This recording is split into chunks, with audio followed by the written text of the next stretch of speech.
Are we doing smooth sound? No. That intro was so It was good. so good that everybody yelled into the microphones. Anyways, welcome to Hive Scum. We're back, baby. We never left. Episode 12. We never left. We've been here waiting. Too many. 12. 12. Humans exist for too long. Dude, we get unlucky 13 next. Ooh. That's going to gonna come be a to good you one. live from Virginia. You think? Oh, we're gonna do it Are we live? doing live? We could totally What do is live. What do you mean, like I don't think we streaming can- it? no. What do you Can't be mean? live, Yeah, live. define We are live. not adult enough for live. But one, Oh yeah, live like that. Yeah. No. There's a fair bit that needs to be cut. Where we get too silly. should we record in Virginia? Yes. We're Yeah, going to record well, on the road. Now we're saying it into the podcast. People are going to be like, "I want to hear from." Well, because I now we want to have to, hear yeah. from. Duel our of the Virginia." Iron- our mortal enemies are going to be recording as well. Dueling of the Iron Mike. Then we have to record. Like we can't let the wires record and not record. Or we just go on their podcast and bomb it. Oh shit. We just say like a lot of problematic stuff. Oh, yeah. Hey, Yeah. you know what's really, really good for a podcast as far as This air growth- conditioner noise? well, growth and everything is fucking just putting out episodes. So if we can record one Yeah, next week, no, there's no totally. reason not to. Yeah, I mean, why not? We got to steal Johnny before they do. Putting the out, interview. putting out. We'll probably a- just do like a round table where we keep pulling people in. I'll just have the fifth mic. We'll talk to Johnny. We'll talk to Martin. We'll talk to Gundam Mike again. We'll talk to Yeah. whoever wants to jump on. Bill. We need Bill. Bill. We Bill's- need Bill. Bill's the here. boy. Pill's here. Bill's here. Shotgun shells here. Shells here. Shells here. Ammo here. What else do you get in Left 4 Dead? Snipe? What, donkeys? Donkeys here. Anyways, I'm Terry, stone.john on Instagram. I'm Steve at South of Heaven on Instagram. I'm Phil. Blood transfusion. And I'm Gage at No Clear Coat. That was so freaking good. Dude, we're like real podcasts. You just cut and paste that one? I know. I'm just going to like slot it into every episode. Yeah, we're just fresh off recording the last Patreon episode. If you'd like to become a Patreon, head on over and see our Patreon at patreon.com/hivescum, I believe. Yeah. And you Something can like sign up that. for a tier there. Here's some extra content and a bunch of extra perks.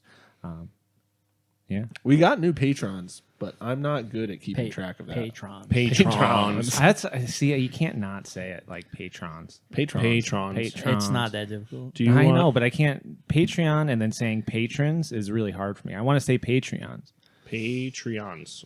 We should shout them out. Yeah, we should shout out the new You ones. got their Come on. names?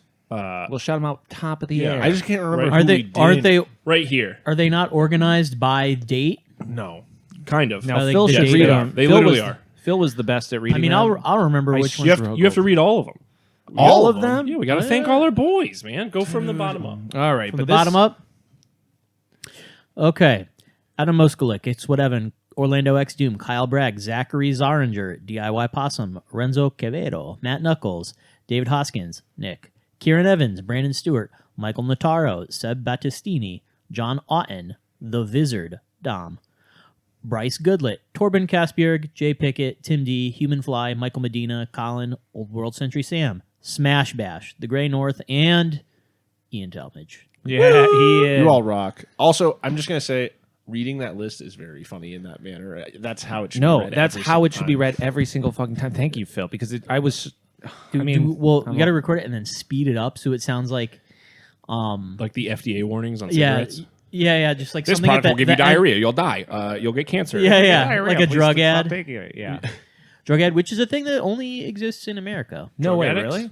That's like a famous thing when you ask people from elsewhere, They don't what get is the weirdest thing about prescription. America, about like American culture? Like, there's advertisements for like medicine and drugs and Yeah, stuff. constantly.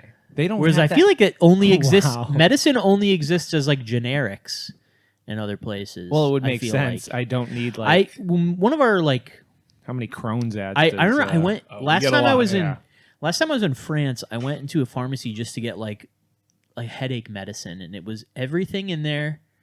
Everything is at least where I was. Everything was like behind the counter. Like you know you don't take anything off the shelf. even like You didn't- aspirin and yeah, stuff. yeah. Wow, You cool. didn't. Well, you didn't need a prescription or anything. You used to be like, hey, I need this. But and everything was like generic. There was no branding on anything. Yeah, I think it did that same thing, and somewhere it was Yeah. just like generic Advil or something. They were like, "Here you go, 2 pills," and I was like, "Great." But yeah, it was behind the counter. I had to ask, and I was like, "This is really weird. Do you guys have this?" Yeah. Yeah, pretty much. Yeah. Well, listen, you guys are really missing out because we get to see all of these cool ads of like people. They're like at like a farmer's market, and all of a sudden there's like an inside view of them, and their like arm is like crumbling, and they're like, "Do you have arthritis?" What the fuck are you I watching? don't even know. Dude, come on, this is like You're how like they the are. Mucinex, the little Yeah, Mucinex yeah. guy. Oh, I mean, Yeah, honestly, that guy those are kinda pretty rocks. fucking cool. The Mucinex commercials, you guys. He's like a are nasty missing out. little The booger. paperclip He's guy. a booger that's.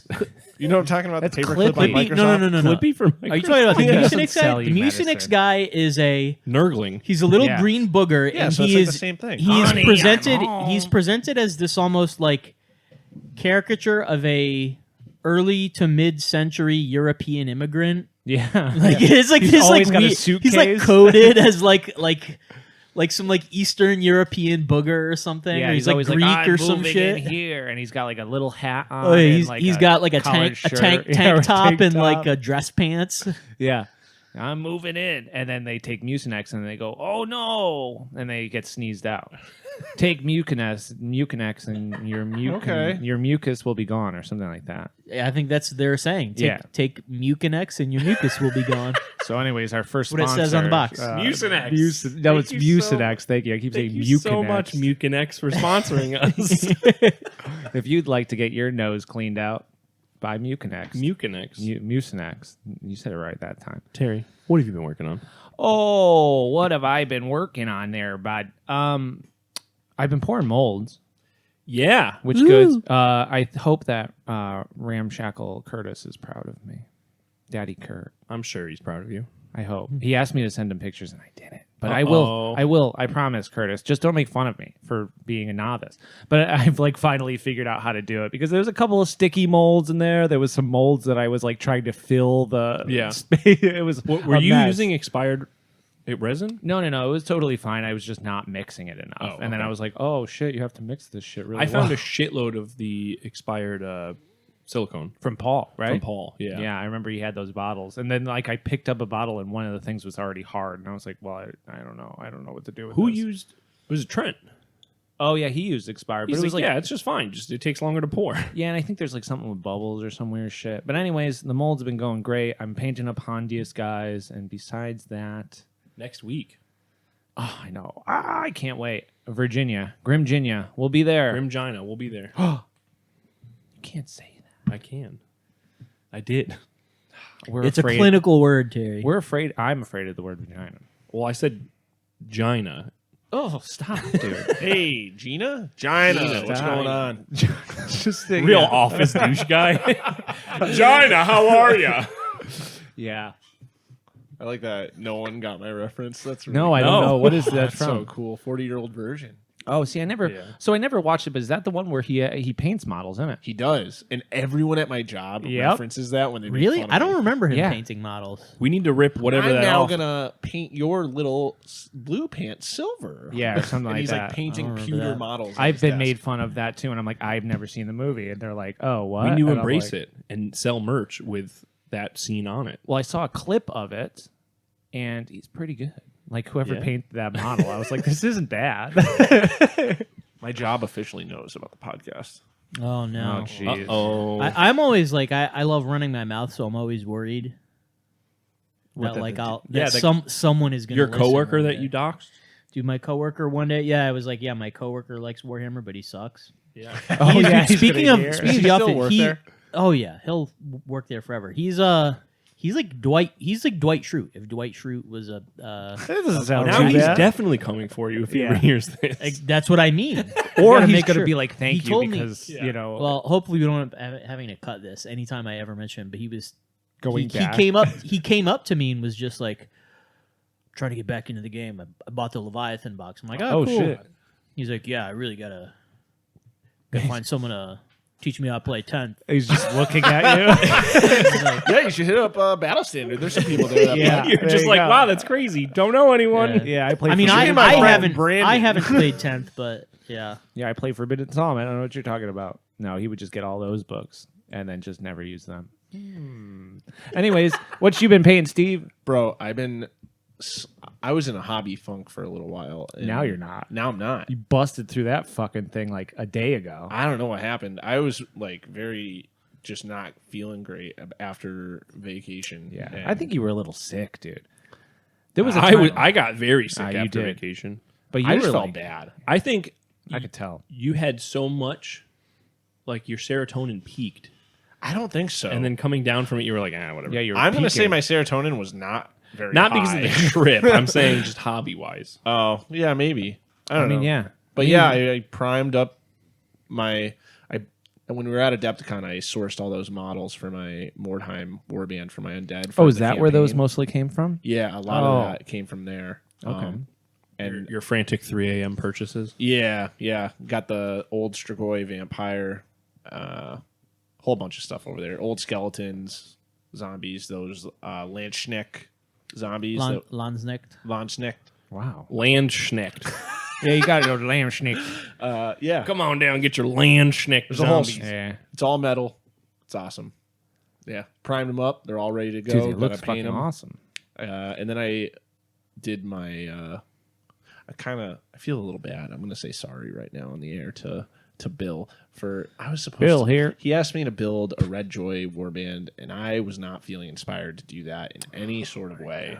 Like I look at it, and I'm like, that looks so cool, but it's not on my hobby table. Like I can't. Not your vibe. I How can't dare do you. it. Bill, But I wanted to do we're Inquisitor. sorry. So I was like, I'll build an Inquisitor warband. And then I just did it. I was like, sorry, Bill, I'm going to play Inquisitors. Sorry, Bill.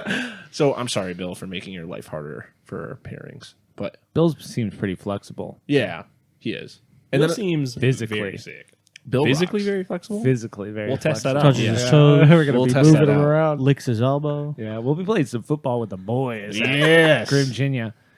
Water football in the pool Water on the roof. football. Now, is that going to happen? I don't know. It'd be really Cole cool. rented The the last hotel. 6 trips that we've been on together that I've tried have been we just want a pool. That's all Yeah. we want. Yep. Daddy wants a pool. Me and Cole talked about it. We're gonna harass the concierge and the front desk. Just be like, listen, we'll give you money to keep the pool. I will open bribe later. you. I will Yeah. give you money to That's leave fine. that pool open, Right. or just break in. Leave the Bring some fucking tools. We'll break You that door shall open. not pass. But yeah, besides that, I built my Inquisitor warband. I primed them. I gave them a base coat of Rattling Grime. Oh, yeah. I built that weird freak with the wings. Yeah, I've just been on a kit bash and maniac lately. Yeah. I mean, you've done a lot in the past, hobby wise, but not necessarily like building stuff wise, just planning events, helping to write the rules for Hondias, doing Yeah. all of this stuff like planning wise that Hobby yeah, adjacent shit. That might have been also a part yeah, of the burnout. running to the UK and like seeing all of that operation and just get like sensory overload of just like, oh my God, look at this sick space, look at this sick setup, look at these sick people, like, it's a lot, dude. Yeah. To then come back and be like, I'm gonna dive right back into my little world. I reformatted the Flames book.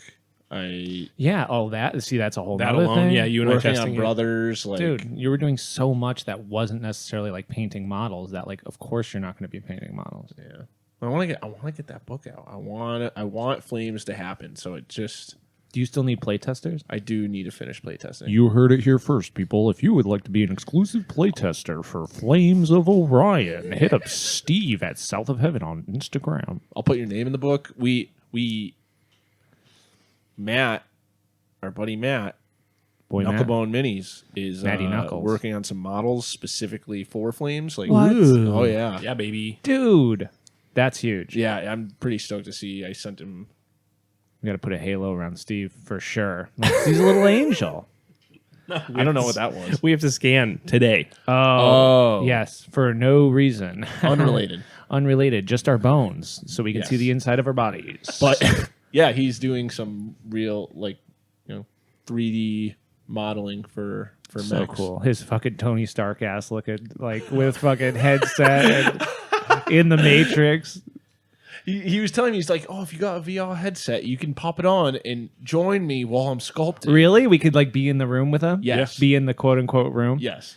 Can we like fuck it up? Like run through the model and just like You smush just it up? Yeah, you just Got slice it. him! Out of my way! Yeah, He we probably have has controls to like let other people collab. He does. Yeah. Yeah, that's cool. we could sword fight in the Matrix with our little fucking. That'd be cool. That's With just our VR cocks. in general. I guess it's true. Yeah, With That's our not- cocks, yes. yes, very cool. Yeah, that's everything I've been doing. I just want to get this shit done so I can put it out and then never think about it again. Yeah, I mean that's Get it off getting my plate. things done is like the best thing, and then you just say it's not there anymore. You don't have to think about it. Well, that's the big thing. I get like worried. Like, well, is it going to be good enough? Dude. Like, is this going to be like? Are people going to care about this, or are people going to like it? Did I do something wrong? Did I do everything right? Is it missing something? Dude, Like, those questions are all for second edition flames. Yes. I don't like that idea. You put out I regular don't. flames, and then second edition comes out, and you make it better. One of Sarah's friends who's like an avid perfectionist, one time Sarah like caught her like saying to herself, done is better than perfect, because it's like she just needs to repeat that when she's doing anything that because you do like done, getting something out and done is better than sitting and toiling over tiny little minutia that you need to make it quote unquote perfect. I agree with you 100%. I should be Except taking it's- this to heart. Steve toiling over minutia Hupfer. Yeah. But done is better than perfect. Just got to get it done. So, as much as I agree with you, and that's Oh, what I've been no. trying to do, someone in the Discord today, just like prior to us recording, said something about, yeah, I have like a real hard time with like, just like I'll read a rule book and it's not conducive to what I'm trying to do. Like I can't retain this information. Well, I feel And like you then it have made to me- be playing. That's it. good. And, No. I get that. But like when you read a rule book, 90% of those rules, you're not retaining any of it. Yeah. But when I play Forbidden Psalm, I mean, yeah. I retain it so easily. And I think it's because of how simple the book Yes. is laid out. Every paragraph is, all right, you got one paragraph. That's all you got to read. There's Yeah. nothing else here. It's just this. This is how you do it. Flames isn't necessarily going to be that. It's okay for it to be crunchier. Right. It doesn't need to be Forbidden Psalm. again. Also, to that point, I think a lot of good systems have a regular rule set and then a simplified rules. yeah. Yeah. Like Anna's new game, the playtest rules just came out, and I got the same thing. I'm reading through it, and I'm like, there's a lot here. This is a 55-page playtest or whatever it is, and then there's a simplified rules that's like 4, Okay. I like that. and you're like, well, I can retain the 4, and like if I need to reference it, I have the other. Yeah. So And then you can build off of it to get to the 50-page rule. So if setup. you're if Flames becomes a Forbidden Psalm where you're only releasing the simplified, that's all. That's all But you don't need. give him more work to do. He just needs to get it done. No, yeah, Steve, You you, just have to write a put it out. This is second why I rule book send for you your guys game. the book, and I'm Yeah. like, hey, does this look okay? Is And this it does. fine? You know Like- what? It does look good. Yeah, but you say that to anything I send you. I mean, true, because it always does look good. I gave you. I told you to just restructure the thing. I did. Yeah, I know. So you're I done. don't know if you read it yet. No, Oh, this is my problem. I just gotta pay someone to no. read it. The problem is being so close to it. I need to play with you. You know what I mean? I can read through it, and I'm like, this is fine. But I don't play mech combat games enough to be like one read through and go, yeah, this is good. Yeah, I'll play too. That's why we gotta play. And then anybody gotta else play. who wants to be a playtester can hit up Steve if you're on going Instagram. to Grimgina, Grimgina. we'll have. We're 12 flames years there. old. We will We have are. flames there. Yeah, so come play and bring 3 mechs. I'll just bring a bunch. Bring a bunch. Steve's bringing a bunch. Don't even worry. Bring Bring Atlas specifically. Yeah, that's Steve Steve's loves them. favorite It's my model. favorite mech. It's Yeah, growing it's my on me. favorite. Is It's growing on me. Gage, what you been working on? Drinking this water that Got a mid sip. I was like, I'm gonna get this ass. I was a little hobby burnt out as well. Yeah. I needed the boys to pull me out of it. No shit. The Hondius Warband though, I made them Inquisitors / Feudal Knights. That way, in case I needed to flex to either side, I could. I like that. That's pretty And smart Bill was idea. like, "Dude, I'm Be real great. sorry. Can Great you if like play Red Joy? No, he was like, "Can you like please go feudal?" And I was Yeah, like, yeah. "Oh, dude, I guess so." It's the best. Even though I was working on this warband like 3 months prior to even knowing this event was going to happen. But yeah, Terry pulled me out of the funk. I started painting them, and hopefully I finish them after recording today. they look so good. Like they look great. I- And then you could always do Phil's method, like I said, of doing like Pawn a it off on tiny you. little dry brush. No, tiny little dry brush, which is something Phil was like I think you were saying like whites just like on top to create that contrast. Your mic's not even facing. Phil's Literally mic is facing me. away from me. You got too bored listening to me talk. I mean, I need lots of lights and colors. What were you saying to me? Oh, the dry brush. Yeah. If I just like get a dry brush super clean, like barely anything on it with white paint, and do a dry brush over literally any color. It's like it's just like the sharpest edge highlight. It's so good. I started doing that, and it's Yeah. just completely it made my paint job so much easier because now I don't really need to like worry so much about contrast. And it's like, is this going to be bright enough? Because it's just put a little. It's like a tiniest little. Do you bit do of this airbrush. before Because you wash or after? No matter what Sometimes color you're before, looking at, sometimes the after. highest highlight on any surface is going to be white. Yeah, So So you just dry brush it white. but if yeah, it's you just so dry brush. That's what I did with my board. it has to be Yeah. so light that like it still lets the color come through. Yeah. It's Yeah. not It's like so you're not light. gonna have like a red Space Marine with sharp red. No, it's You subtle. know. Yeah. Yes, but it's like it's just a game changer. It like just adds that last layer of contrast. Or then if you can always put like more wash over it. But I honestly do it like right at the end. Yeah, when I dry brush Super light. anything, I always get the brush as dry as fucking possible. And, Yeah. and if you have to go back and just like hit it again and again and again, I always do it that way. Yeah, it's changed. So yeah, Gage, those guys that you made looked great. If you were worried, I know you were mentioning before that you're like, oh no, you were saying going darker. I think you should leave them though. Just Nah, as they hit it are. with that black contrast. Oh my god, I'll just dip them in quick Chlorowax. shade or whatever. Yes, you should. Great idea. That will definitely work. Speaking, well, real quick before we find out what Phil was doing, the Or wasn't doing. or wasn't doing Oh, the Necropolis 28 event. It looks so cool. Looking at some of the warbands there, Dude, insane. But they all went super stylistic with Kieran was the one that went there, right? Yep. I'm sure Yes. other people probably did from Yes. the Discord, but Kieran's the one that posted Yep, that. Ben went. Oh, Yeah, yeah, I loved his minis, and Yeah. he was like, "I haven't painted in 15 years or something like that." And I was like, "Dude, these Damn, look dude. fucking awesome." Yeah. yeah. You're lying. yeah. Stop lying. to Stop us. lying Nice for basic, attention. You don't too. have to. We pretend. still love you. No, but some of the warbands from that, they went very stylistic with like I can't remember the account. I'll put it up somewhere after, but it was like a all black everything, like totally pitch black, like Whoa. light on it, and then just like barely highlighting Oh, just like who little did spotlight that? things. But I'm like, man, now I just want to paint my whole warband over again. think Just it was- fucking prime them again, Bro. Durzen, right? On the guy with the moon. Right? Durzen Isn't that is the him? guy that I know who lives in Chicopee. Oh, really? No. Then that can't. He's the Wait, guy who really? made that dreadnought that you responded to about today. That guy's stuff rocks. That's Yeah, not who think- I was talking about. Oh, is that not who but I was talking about? his Yeah, stuff but he is very shout sick. out. Yeah, he does a lot of 3D printed stuff in Kip Ash's. Oh, that shit was fucking so cool. I was showing Sarah. I'm like, isn't this sick? And she's like, I don't fucking care. It just looks like the rest of them. You Yeah, showed me. whatever. gotta do- Don't you have 3 of those? I gotta trade him some bits because that thing had those really funny Celtic knots on it, like on the on the dreadnought dread. armor. Oh yeah. and Oh, that's not who I Oh, was that's talking about. crazy. Magos Oh, yeah. Nexenbo. Whoa, that looks. that looks awesome. No idea who this guy Great. is, but all his stuff rocks. Or their It's stuff literally rocks. no excuse me. color at all. Yeah. yeah. I just want to paint my whole. Literally, Warband I'm just I like, wanna that's paint so my Mordheim simple. Warband That's like so that. simple. It's all black, just white highlights, and then just a little OSL from whatever's there. And sometimes the simple like that looks Important to even better. know that the OSL is in color though. Yes. Yeah. Yes. Red OSL. And that's why I'm like, oh man, I'm just gonna reprime my models and do it again. No, there's always more models. You have more models. I can give you more if you need them. No, I have I a have Last enough. War warband that is sitting around waiting to be painted, and you could just paint it. I could. I definitely want to go try that after this. So I'm gonna What, go Necropolis? No, what he Oh, just showed that me. too. I also want to play that. Yeah. I'm dying to try that. I have them made. They're sitting in a box. Well, Kieran will have to teach us. Yeah. Not Owl Shield, who wrote the game. Kieran will teach us. Owl Shield is coming. Wait, is Kieran live in UK? Yeah. Oh, so never mind. They're Reading. both equally as far away. Yeah.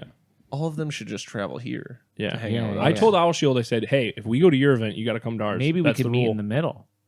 the ocean. No, Iceland. Iceland's Oh, we could actually. I was talking about just being on a boat. We have to Ooh, land on an imagine aircraft Barge carrier. 28. There you go. How much do you think hobby shit costs in Iceland?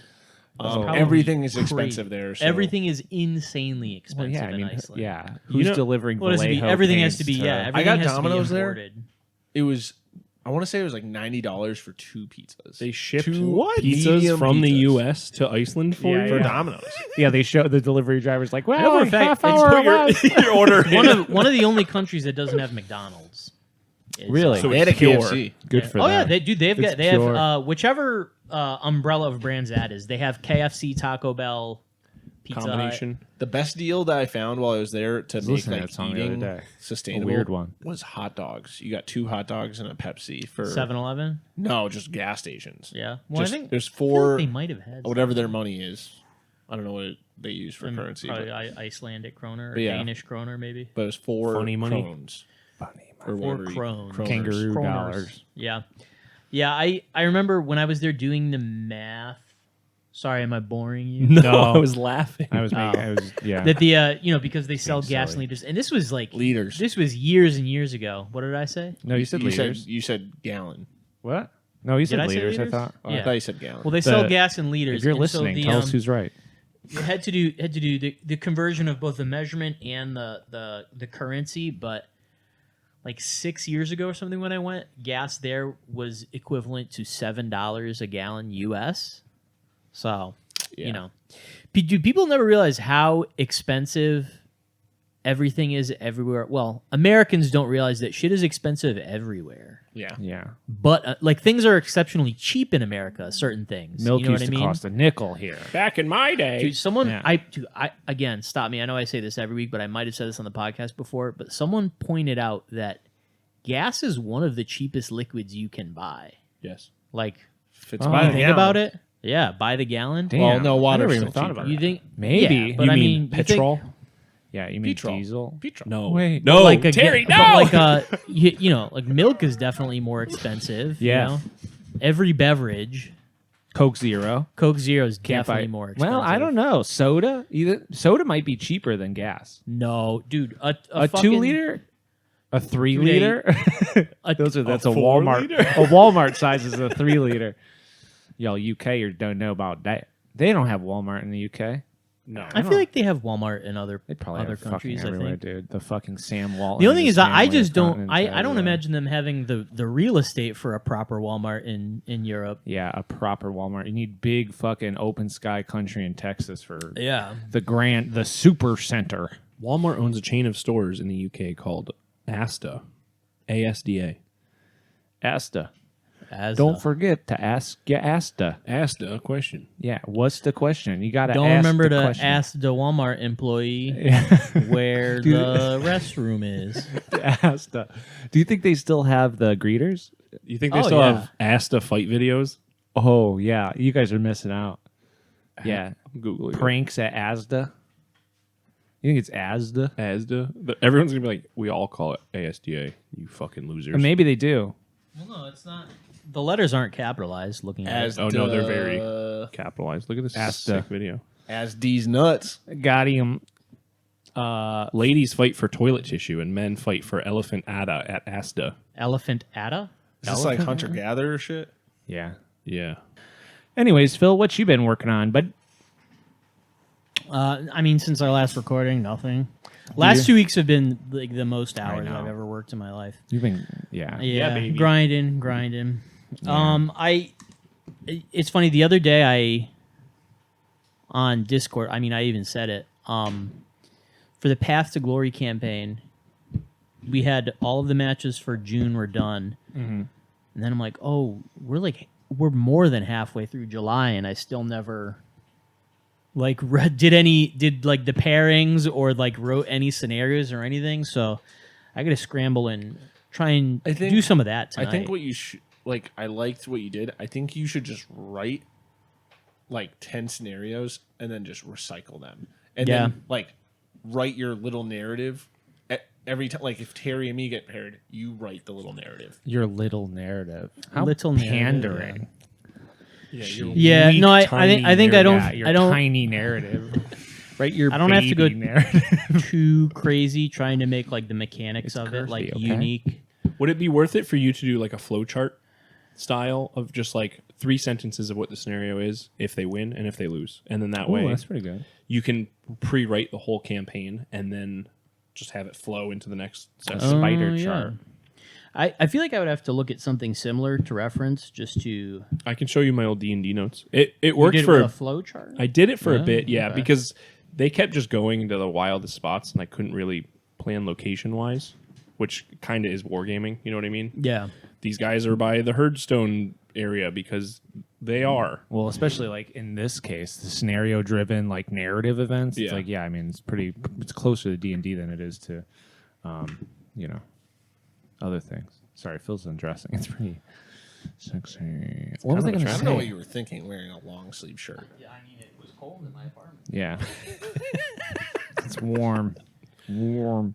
There was something I was going to say. Perhaps it was a joke, but now I can't remember what it is. Let's just rip the AC. You think? Are you really that hot? I'm getting there. Look but at he's naked now. Phil's naked. Yeah, my tits are out. He looks good. Phil, you've been working out, dude. No, when would I have time to work out? You're just working hard. I don't have the time to eat during There the you day. go. Yeah. Hard the work. opposite for The me. unintentional cutting of calories. Yeah. Beginning Hard a work. service job, I've gained weight since. Really? Yeah. Because of why? You eating too much Eating fucking rest stop food. Yeah. Well, yeah, that's like all I eat is like Cumbies and shit. hot dogs from the gas The station. weekend is when I eat healthy. Except Are you when also I'm taking here. off your shirt? No. Oh. Should we all take our shirts off to I record? don't want to take my shirt off. I'm embarrassed. Really? You're No, not embarrassed? really. I'm sitting here jiggling my tit. Remember when Gage said it was fine in here? I think it's still fun. Well, my friends, if you're hearing the air conditioning right now, and the rest of the episode is just a loud burzing noise throughout the whole thing. Burzing. What are we Burzing. gonna do when we That's the move sound. into the studio space I don't know. and there is no AC? That's probably gonna be air. Make sure that controlled, we right? have floor fans at the very Yeah. least. Do you think it's got? We'll gonna have aircon? much more control over that than. It's going to be sick. Don't call it aircon. Do they not Aircon. call it aircon over there? It's air conditioning here. Here it's Yeah, air mate. conditioning. You Yeah. can't call it aircon in Yeah. America? What's Oh. wrong with aircon? That's just what they call it. That's what they call it overseas. in. Yeah. What do they call it here too? What do they call it? They call it air conditioning? I guess they do, yeah. You're I kinda mean, they right. are. They're just shortening it. Yeah, they do love to shorten things over there. They call it Telly. telly. Oh, yeah, that's a good one. But telly. Dude, I like that the Australians always like Shrimp come on the up with bobby. nicknames like Smoko when you're going on your smoke break. Yeah. Smoko. Going for a Smoko. smoko, mate. Going for a Macca's. Smoko. Yeah. Going to Macca's. Yeah, Macca's on What's my Macca's? Smoko. to get- McDonald's. Yeah, baby. They I'll call go it to Macca's. They call it Mackey's, right, in the UK? We were talking about this last. Welcome back don't to know. the UK episode. No! No, we're here to talk about the van. We call McDonald's Sticky Mickeys here. No. Oh, yeah, we I've do. never heard that. We call it I call it Sticky Mickeys. call it Stink Donald's. Stink Donald's. Anyways, the people have spoken. We reached out to our patrons over on Patrons. Patreon. Patrons. I just had to slow down to say it correctly. About what they wanted to hear today. So today we're going to go through our origin stories, and we're going to tell you how we got started in the hobby. And we're going to tell you How Hive Scum how we crew met, came to yeah, be. how we all got together. First time we kissed, first time we saw each other naked, We've the first kind time of we talked shared a about bed. this throughout the podcast, like on different episodes, like bit by bit, but not like ever Yeah. the nitty gritty. Oh, I mean, you're going to hear all the dirty little secrets that we got for you today. Anyways, of them. Who's starting, origin-wise? Who's the oldest? Phil, I'm take us oldest. back in time to Take us young back. Phil. Let's go back in time to probably like 1996. The year was 96. The year was That is the 96. year Hackers came out. Yes, I Yeah? was going to say. What else But also- happened in 96? I think Demolition Man was also released. Bill Clinton was the president. Mm-hmm. Second term, Second term.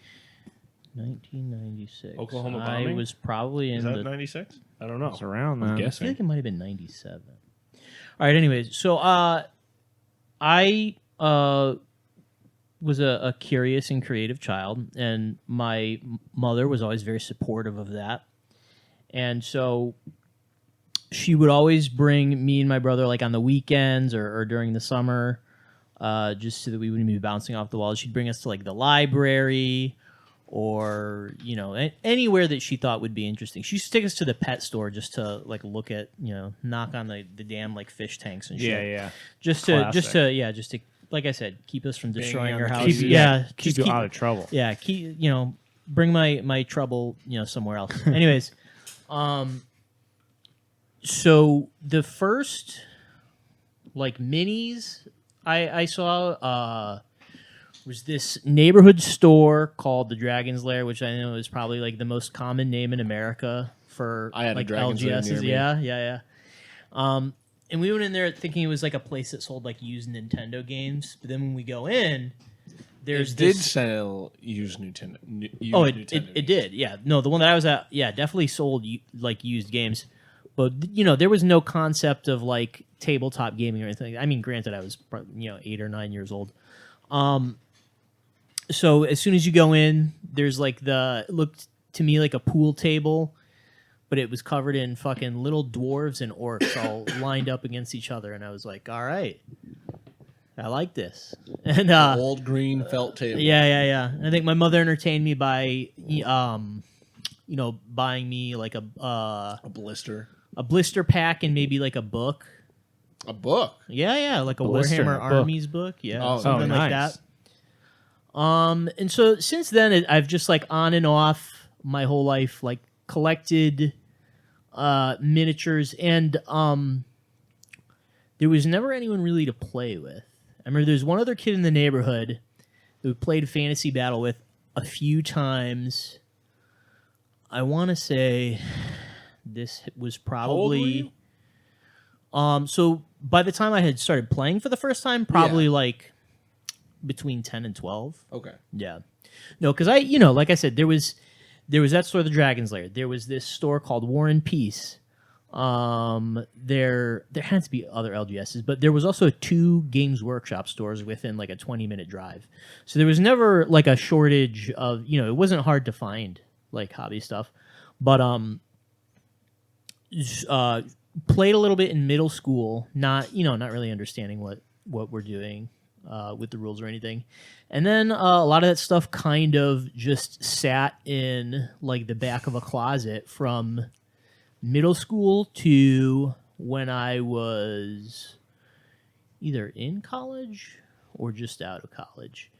And I became friends with Kyle, and he as a child had also, like a lot of 90s kids dabbled a little bit in it. I think they went with a real strong like marketing push in the 90s. And we had both had like a history. Dude, this is such a boring story. No. I like listening. Yeah. It also mirrors mine a lot. Yeah. Yeah. Yeah. Well, anyways, so we messed around a little bit with Fantasy Battle because I still had a ton. I had stuff from a few different ranges, but obviously I had more Beastmen than anything else. So I brought Beastmaster. Beastmen that I had been collecting since like 90 I don't know, the late 90s, because I want to say the first models that I got were orcs. It makes yeah. sense. You're like That was Gage. like I the think so, range yeah. in that time period. Like, Yeah. that was pushed really hard. But pretty soon I started collecting the Beastmen, and then What drew you to them? what's that, Beastmen? Yeah. I mean, I like animals. Oh, No. I mean, maybe then it was probably something as shallow as that. But if we're talking about now, I like Beastmen. I like the sort of folk horror thing. I like that, in fantasy, the trope is sort of like the forces of nature are this like, it's this powerful, like life-giving, wonderful thing. And I think that nature is equally anarchic and chaotic and brutal, and I think that it's a very cool yin to the yang of like your traditional like wood elf sort of Totally, yeah. like fantasy trope. Definitely represents it well. Yeah. So where was I? Oh yeah, so we were playing Fantasy Battle a little bit, me and Kyle, on and off. Kyle and Island? Yep, and that I think shortly after that is when it was like the end times. Is that when his brother bought that box? of Oh models? yeah. We bullied his brother into buying like a starter box. And I remember like being at like an LGS just at the register and just looking at like the color drain out of his face. Is he's just like, I don't fucking. It's like a like $100 Oh, like God. starter Like, box for like excited. Fantasy Battle. Yeah. Just like, Excited, swipes his card and instantly It's like, just why like, did I do why that? When you're like Yeah. late teens, early 20s, and Oh, you're just yeah. like, oh, cool, this is all of my money here. yeah. I feel like it was probably like his first job too or something. Yeah. And me and his brother Finally. just like, come on, just like your first paycheck, just like getting him to Two like guys yeah. without jobs. Yeah. Peer No, I had a pressure. job then. I had a job then. Then that was when I worked at the cemetery. Oh, grave ditch digger. digger. Yeah. being a ditch digger. And so around then is when it was like the end times came, and So was he buying a starter set of Age of Sigmar kind of thing, or he well, was Fantasy buying... Battle, Age of because Sigmar Age of didn't Sigmar did not exist, bro. exist yet. Well, Like the- Flame Battle. okay, so the End that's, Times, and that's part of the story. End Times was still in. There was a Fantasy whole... Battle. So when they were Okay. killing off Fantasy Battle, they did a whole event with it. It was the Oh, End shit. Times. They like concluded a storyline. Oh, that's cool. I really No didn't one know that. expected it to go the way they did, though. Yeah, I honestly I never paid attention to what happened in the didn't read the actual books. End Time stories. I do, as someone that always really, really wanted to be into sorry. As someone that always really wanted to be in the gaming side of the hobby, never like really having anyone to play with, and then all of a sudden you're old enough you can afford the game, you can afford You have to- a vehicle. yeah, to you have a get vehicle there. to get around, and you're all of a sudden like, oh, I can partake in this hobby, and then they killed the game. So I never got to play as much Fantasy Battle as I had wanted as a youth, and I was very I was definitely salty about it. I wasn't one of those people that was like trying to like burn their army in the driveway or whatever. But shortly after that, we kind of just like hopped to 40K, and that was probably about that had to have been the time that I met Steve. Yeah. At a tabletop shop, probably. I don't know where exactly, but I feel like it had to have been a show. But Kyle, because Kyle is very online, I think you guys must have met online or something or what. Kyle, I think I met through Dave Trott and like that. Oh, yeah? like, crew people, Maybe. like So- just from shows and stuff. Maybe 'Cause Mongo, yeah. I think, yeah, it must have been. And someone I think told me about Kyle playing Warhammer or something. I feel like you guys first you were talking about Magic. Because Kyle was a Magic the Gathering guy. Well, Yeah. that's how I met Terry. Yeah. I met because Kyle. Kyle played Magic with Terry. Yeah. I can't remember if me and Kyle played Warhammer before. No, Magic you or had not. to. No, you definitely No, played yeah, Magic yeah. first. Yeah. So was that that conversation uncomfortable at shows? Not for me. Talking about Kyle about would nerd not talk shit? to There me. were Yeah, there were there are certain people, there were certain yes. like eras of going to shows where people would like in hush, like a new game would come out, like a new Pokemon would come out. No one would admit that they were playing the new Pokemon. Yeah. But you were like, There's still people at shows that won't. oh, like, absolutely, yeah. Yeah.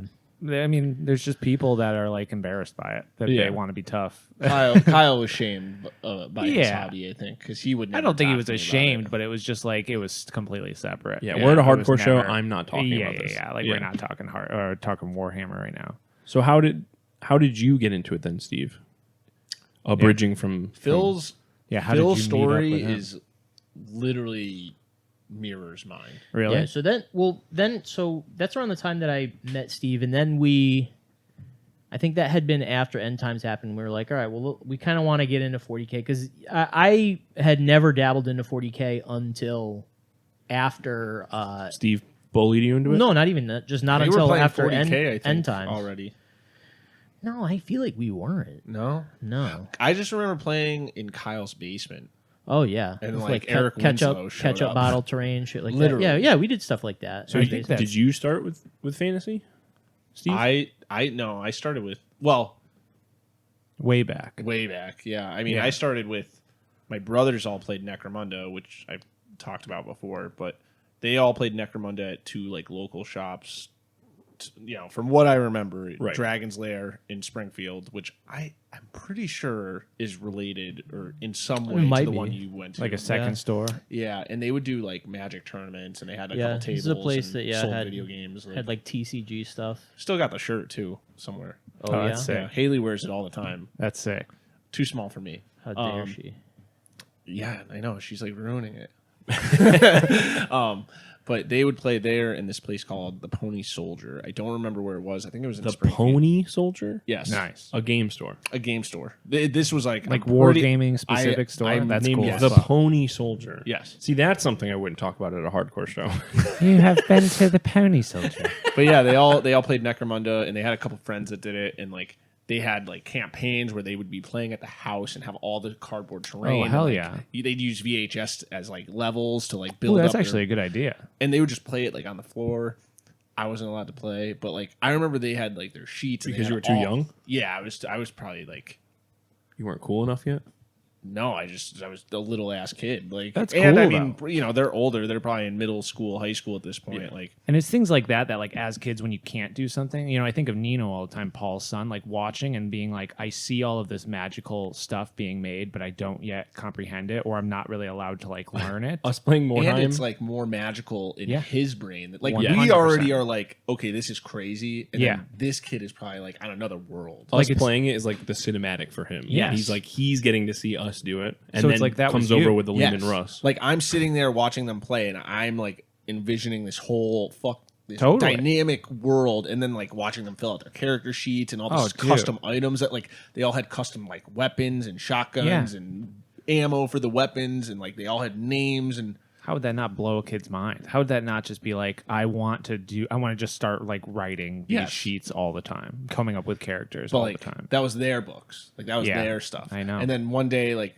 my mom, I don't know who it was for, because both my brothers or three of my brothers had gangs. Like they played like Escher Goliath and Delac, and like Yeah. they had all their stuff. And I like they had probably one person for every gang out of all of their friends, you know, that played the game. Yeah. And then my mom got me a box of Cawdor, like the old Redemption. Oh, nice. And they were sick, but I didn't know how to paint. I didn't know how to do any of that stuff. And my mom painted my Cawdor for me. That's super cool. They came out so good. My mom was so good at painting. Like, it's Damn. crazy. That's really cool. And she got me that. And then, you know, I just pittered around with those, like playing, like smashing two models together, not too, really making knowing them what I'm kiss. doing. Making Yeah. models kiss. Yeah. Yeah. Making them kiss. And then after my next venture into it was probably the Lord of the Rings. I remember seeing Lord of the Rings. Dude, with this my is sister. totally different than Phil. No, Yeah, I never got into the Lord of the Rings. So my brother Mike and me saw the Lord of the Rings movies, and I remember, like, I don't know what spurred it, but like we ended up getting the starter box set, Yeah. and just like we didn't read the rule book, we just like did whatever with it, just like rolling dice 4s and 5s or whatever, Totally. whatever the dice was. And I remember building the Helm's Deep I had a 4x6 piece of plywood in my room on a table. So sick. My room was like maybe 10 by 10. And this table was just in there. And I built Helm's Deep with whatever, you know, a 6th grader can muster to make using like air dry putty and paint. And So we would, cool. We would just play Helm's Deep. Me and my brother, like he would be the orcs attacking and I'd be the guys on the wall. And Yeah. we'd just do our little game. Did you guys not role play necessarily, but like was it more narrative, or were you It was guys literally just us replaying Helm's Deep. Like see. oh, the Helm's Deep battle, we're just going to do that today again. That's Yeah. cool. For like the 10th time. That's really cool. Yeah, and then, you know, I would just get random like Space Marine kits because at that point I started going to the Games Workshop at the Holyoke Mall all the time. Like every week I would go there and just like paint. Yeah. And then I got banned from the GW at the Holyoke Mall. Why? Because you weren't painting in the heavy metal style. No, I would go there every week and paint models. But like I was just like bullshit, you know what I mean? Like Yeah. just paint a guy or whatever. And I'll never forget, I was painting a Land Raider I was like painting Space Wolves. I had like a Land Raider and like a couple guys. Just Space Wolf shit. And my little brother came with me one day because he was like wanting it because he saw everyone else doing it, so he wanted to go. And he spilt like a thing of paint on the employee's calculator and all this shit. And the dude freaked out. And that's why he kicked you out? Yeah, he was like, That you feels guys, like an you everyday guys thing, can't come man. back until you have like 2,000 points of models painted. I like that being the thing that Yeah. you need to Like that's- it's ingrained that in my guy. memory. Like just some nerdy dude with glasses, just like, you two, you can't come back until you have X amount Oh of my models God. painted. Yeah. And He I couldn't afford, or he couldn't enforce that. I just remember every time my mom would want to go in there from that point, I was like, I don't want to. Like, Aw. I can't. That's sad. we gotta find that guy and beat his ass. Yeah. Yeah. He's probably dead. This is probably like a model. He was like he was manager. probably like in his 20s, like just some fucking kid Yeah, who was like, he's I don't still want to deal probably with these dead. kids fucking Yeah. painting here. Yeah, but at the same time, it's like it's so funny. It's like GW managers. It's like a lot of them are just trying to sell. So you were probably I don't know, 12 years old maybe, going in there, and they were just like, this guy's not fucking gonna buy. Yeah, but my a mom would $40 go in there box. with me and buy me a $40 box. Like He maybe probably just No, yeah, I tolerate feel it. like that's like the that's the bread and butter. that's the bread and butter of Games Workshop is just like a parent buying a kid a starter set. Yeah, I don't give a I shit what guess. this is. Here's $40. Go get it. Yeah, I guess that's true. But it's like you have tons of stories that like GW employees can either be like really nice and introduce Paul Mordheim to Mordheim, Yep. or be like, get out of my store, you spilled your Nuln oil. Yeah. Not Yes. even at that There was time. one dude that came into the battle standard one day that 6 people were like, that guy used to be the manager of the Holy Oak GW. And That they, was that they guy? all went up and like, no, not the nerdy guy that Oh, okay. Steve and I are going to beat his ass later. It was a different guy, and they're like, they're going up to this guy and shaking his hand and being That's like, so funny. you changed my life. And he's just like, yeah, thank you. Yeah, I got paid minimum Yeah. wage, Yeah. $5 an hour. Yeah, and he's just buying fucking paint at Yeah. a different store now. After that, There you go. Probably 6th grade. Yeah, probably 6th grade, 7th grade. I was like into skateboarding, obviously. Yeah. And my skateboarding friends came over and saw the board that was in my room, and they Not the skateboard, but the Helm's Deep board. and they made fun of me so bad. They Fucking like assholes, dude. they Put made them on the list. dude. It was so bad that they left. I immediately like took everything from the table, all my No. models and the terrain. I dumped it in a big bin, put it in my closet, and I took the board and I threw it in the backyard. Like Holy just trashed shit. it. Dude, I know all about that. You- I used to, dude. I used to do all my like fantasy drawings, and then as soon as I was done, that shit would go into like a shoe box because too many times friends would come over and be like, "Nice fucking, Nice dragon, nice loser. fucking drawing." Yeah, Dude, friends suck. But yeah, that. So, got out of the hobby for a little bit, and then freshman year, some of the kids that I skated with that so the Prez brothers who you guys met from the first Oh, charity yeah, chiller, yeah. I met them skateboarding, and they got into Magic the Gathering, and we all kind of got into Magic the Gathering at the same time. And Yeah. we would go to this place called Beyond Eternity it was like down the street from us. What a sick store name. Yeah. Honestly, that store, Very 90s sounding. it was Yeah. very sick. Yeah. Like it sucked, but for like. Got like a Pizza Planet logo from Toy Story. It Yeah. kind of did. still It there? was literally no. It's been long gone. People are rollerblading all eternity, around. my ass. It's beyond eternity. Phil. Yeah, I met a lot of people that really influenced just like what I was doing with my time, just as far as like Magic, and then like I saw all the Warhammer stuff on the wall. Like they didn't Yeah. have a big selection, but they had stuff, and they had one table, like one felt green table in that shop, and then they had like 2 rows of card tables for playing Magic, and like we were all playing Magic, and then I was like, I kind of want to like Yeah, get back into Warhammer. it, I yeah. see these couple guys that every week Yeah. are playing Warhammer every single week, and then they would play Magic. So I like knew them from Magic, Yep. and then I would see them playing Warhammer, and I'm like, I kind of want to do that. And I'm looking at stuff, and I'm like, oh, I really want to play like Bretonnians or these Tomb Kings or like the vampires. So I'm like looking, and my grandma for Christmas that year was like, all right, I'll buy you the starter box, like the battalion box at the time. Sick. And I'm like, I'm hyped. Yeah. I'm so hyped. Oh, shit. That and- would be too. The only boxes they had in stock were like, Orcs and Goblins, the Battle for Skull Pass or whatever the 2-person starter box, and like Lizard Men. Yeah. And to get anything else, it was like a long turnaround to get the other stuff. Like I'd have to wait a couple Yeah. weeks. And my grandma's like, "Oh, we can come back in a couple weeks," and I was like, "Absolutely not! I'm fucking." A couple weeks in to a Yeah. 16 To a or 16 14-year-old Yeah. is like, yeah, fucking right. I'd rather yeah, kill sure. myself. Yeah, when I'm an adult. Okay, Yeah. yeah. So I got the Lizardmen box mostly because there was one of the dudes there was like, dude, this army is really good. Like you should just get this one. Screw those other ones. Don't wait. Just get this one. Yeah. Because I think they just wanted more people to play with in the store.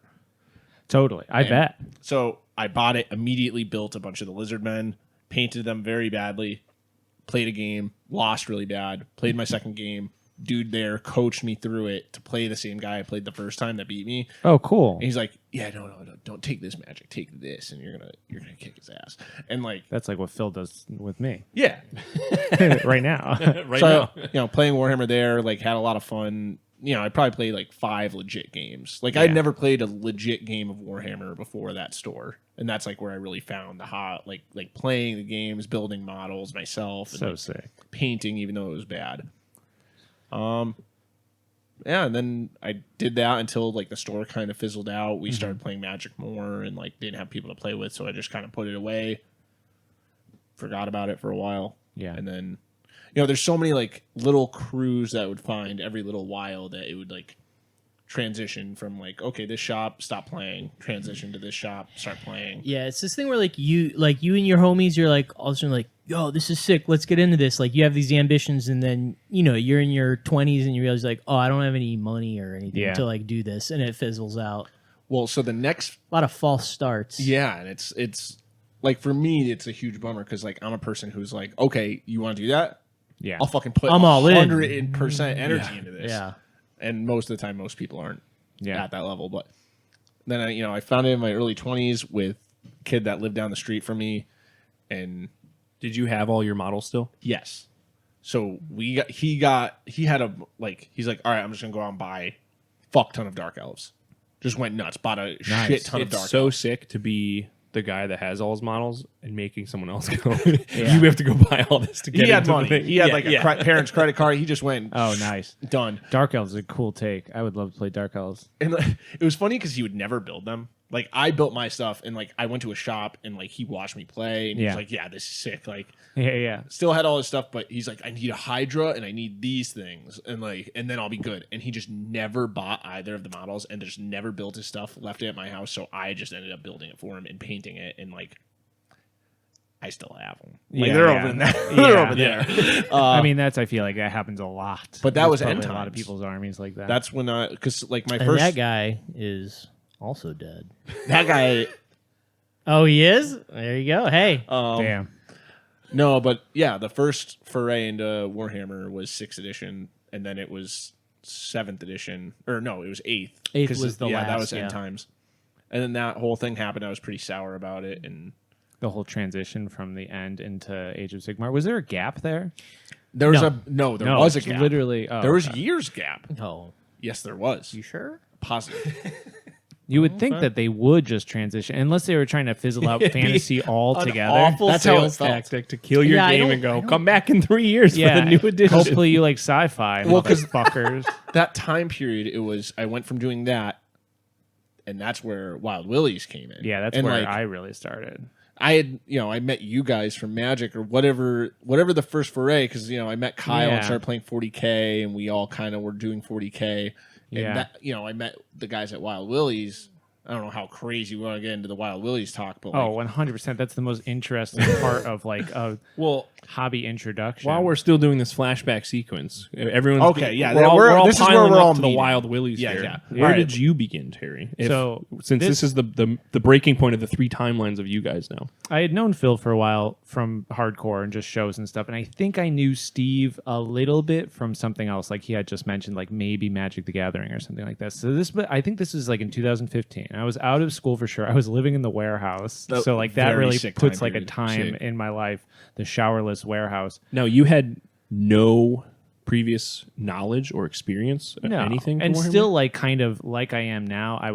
Somebody had hit me up, whether it was Kyle or Phil or Steve, and we're like, we're going up to this place in Massachusetts to play. So I said, all right, whatever, man, like come pick me up. So somebody picked me up, and we just drove up there, and we drove to Wild Willies. Now, Wild Willies. so I met them from a Facebook post. Oh no shit! I really? posted in a. I don't know if figured it was you knew my them. Facebook. So I knew one of them. So Okay. I posted on Facebook being like, does anyone play this or do this stuff? Because Yeah. I'm looking for people to play with. And Max was like, hey, we've been playing 6th edition Warhammer 40K, like literally with the shit we have. Like Yeah. if you want to come hang out. And I guess they were doing like real garage hammer shit. Like they had a crazy board that they built with the shit they had. And then Bill, Wild Willy, had a huge assortment of models, and he's just like, yeah, Yeah. just use my shit and we'll just play games. And they would just like make up rules using the 6th edition rule book, like literally like, yeah, we'll just count it. Yeah, roll dice, whatever. Yeah. Like literally how we play now was their whole mantra. Like Totally. and it was so cool to find people in this like weird garage that owned the gun store next door that were like, yeah, we're just like playing games. Yeah. And it was with people I kind of knew from a mix of hardcore and just like from Granby, like from Yeah. like Dave Trott and like people like that, like just like Friends in the area. Yeah. Yeah. No, and then so we roll up. We're driving. We roll up. We pull down this dirt ass road, bouncing along in this freaking car, turn a corner into a compound filled with all of these buildings, junked out cars everywhere. Like industrial complex. Tall ass grass. Yeah, like a rural industrial complex. It Yes. looked like some shit Concrete from buildings. fucking True Detectives, like season Literally 1. looked like. And then a garage door opens up, and in the most True Detective way, this guy with these huge glasses walks out wearing Glasses, button-up shirt that is not buttoned up, no Yep. shirt underneath, big fucking Huge steel toe boots, and like boots. basketball shorts. and basketball shorts. Oh, and he hell yeah. walks And- out, and I go, "Who the hell is that guy?" So since I'm petty and I had to Google this and it took me several minutes, End Times and AOS were the same year. Really? Yeah. It felt like it was way longer than that. 2015. So Bill comes out and he's just like welcomes us into this fucking awesome space. So like Steve had mentioned, they had a gun shop next door where they were making kind of like these custom pieces for these guns. And then he was just into wargaming, so opened up his own quote unquote store. And it was just like a literal garage where he had couches. He had a PS2 there or PS3 that we would just like hang out at. I will say, before that room, he had the garage to the right, and it was literally a dusty ass like storage garage that he Sick. was just like, yeah, let's just move into the bigger room, Yeah. like that. So Did he own everything there? he Did rented. Just about to ask who Because owned he this lived building? there too. I have no idea. This was all. He so leased it. this was mostly for the gun activities. It was their business. Yeah, it was He their lived they were in a building gunsmiths. there. He lived He in it, too. rented at no, But like separate. across the, Oh, okay. the So it's- dirt road. Imagine this is the compound. Bill lives here. The Yeah. shops are here. Another guy lives over here. The shop is like 5 garage bays long. Yes. That was just converted. Insanity. Cars Yes. everywhere. Like there was just like it was like a airsoft gun, a paintball field filled with junked out cars. Yes. Like you could I would know the vibe. You East know the Hartford as vibe. a town. junkyard, a junior junkyard. You Yeah. know, like. And so we go into the space. The space is like very coolly lit. Got posters all over the wall. Like got a sick Surge ass couch had a to bunch hang of out. Surge. What kind of posters we talking? What's the vibe here? Like fucking Magic the Gathering posters, because they were also like Magic the Gathering people. So Yeah. you had Magic art up on the walls, all the Sarah Angels hanging up there and shit. And Hell I was yeah. like, this fucking sick, because it was like kind of dark and dim too. So it was Yeah. like a cool, chill place to hang out. Then they had all of these tables, like Steve was saying, like custom made wargaming tables that were like sick fucking like mountains and shit. And this is the first time I had ever seen anything wargame related ever before. That rules. And so I walk in and there's these people who have made all this shit themselves. And then Bill's just like, oh yeah, cool, you want to play? Here's like 1,000 points of orcs you can use. And I was like, I don't know what the fuck I'm doing, but like he was just like, go I'll ahead and show go you. play with them. Yeah. And so like that sparked my love of orcs, which like immediately I like went back. It was probably like 2 days of hanging out at Wild Will's. I like went on the mini swap Reddit and bought a bunch of fucking 50-cent orcs from there, Sick. because this was like 7th or 8th edition. They were really bad, so everybody was like, buy them all. Dumping So, them all, yeah. Dude, I bought so many for so cheap, and kept going back, kept like painting one little model at a time, because I had literally no idea how to like paint these fucking things or what to use or whatever.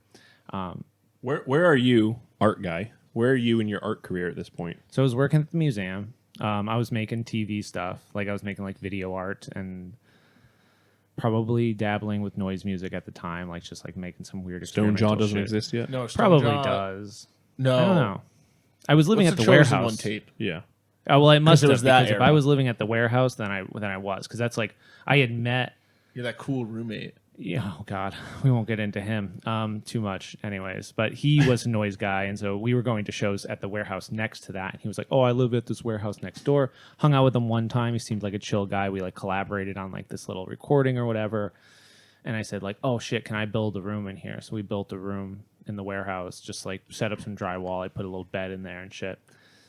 And anyways, yeah, long story short. So we were gaming in there a little bit too after Wild The Willy's. table was sick. Yeah. And so I had like immediately I was just like my mind was blown when I saw all this fucking custom ass train that these freaks So you're built like just out of peak nothing. creative at this point. Your noise career is starting. The fucking models are starting. Listen, Everything. I don't know if that's peaking or whatever. Well, but, yeah. we're doing some weird shit. Yeah. So I was making tables out of 2x4s with Kyle. So we had bought like a 2x4. We chopped it in half. We put, or not 2x4, 4x8 piece of plywood.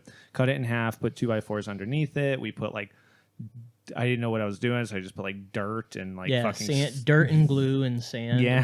which is textured it kind up. of what we would do now, anyways. Yeah. Trying to spray paint like foam and being like, why is this is it fucking melting? melting? This is so stupid. How do people do this?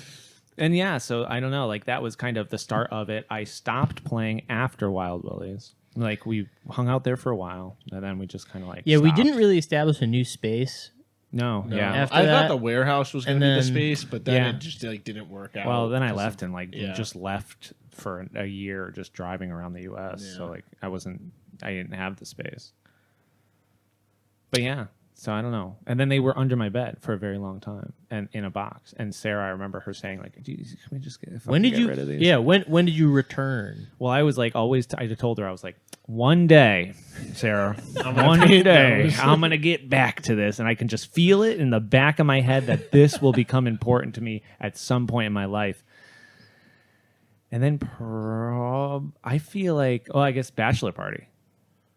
Meeting. So you then guys. that's the flashback for me. Yeah. So, oh, yeah, look where- at this. where So do you come in? we're like baby. real podcasters. Yeah. So my introduction to Warhammer, Time Machine. I wrote about this in a little bit in Under the Dice, but Time Machine in Manchester has, I want to say, either the U.S. or it's got to be the East Coast or the U.S. Definitely Gage fact here. It's probably just entirely false. The Time Machine has one of the largest train exhibits. Oh, you've said that multiple times. Ever. So Yeah. I'm taking it at fact Yeah, here. at this someone will point. figure it out and call me out eventually one day. But like standing, not one that moves yes, around with there's a train like show. there's like 12 fucking tracks on it. They've got like 10 towns worth of like scenery I built. want to go there and see it. Let's fucking. What day is it? Sunday? It's probably running. Trains are running every third Sunday. That's next week. But anyway, We'll be at Honda's. yeah, we'll be in Grimgina. The so my parents bring me to go see it. They're like, it's a Sunday. Let's just go see these trains. It's just kind of what you do living in Manchester. And they have this fucking poster, the most Rambo ass, Oh, I like already know what you're Predator gonna say. fucking poster of Catachan Warriors coming out soon. Oh shit! And I'm like, Mom, yeah. I need that. I don't know what the fuck that is, but I need it. How could you not? Yeah. That's fucking sick. Yeah, I'm like, I'm a manly man. I'm 12. I need that. Well, dude, just even fucking like Predator, fucking Yeah. Arnold. It has Predator, like the shittiest fucking Rambo aquarium shit. fucking like plants like Yeah, yeah, on yeah. the table, like the infamous like styrofoam ball with the Q-tips yeah. in it. Yeah. Like how to paint war game or how to make war games terrain book, I think was also just coming out.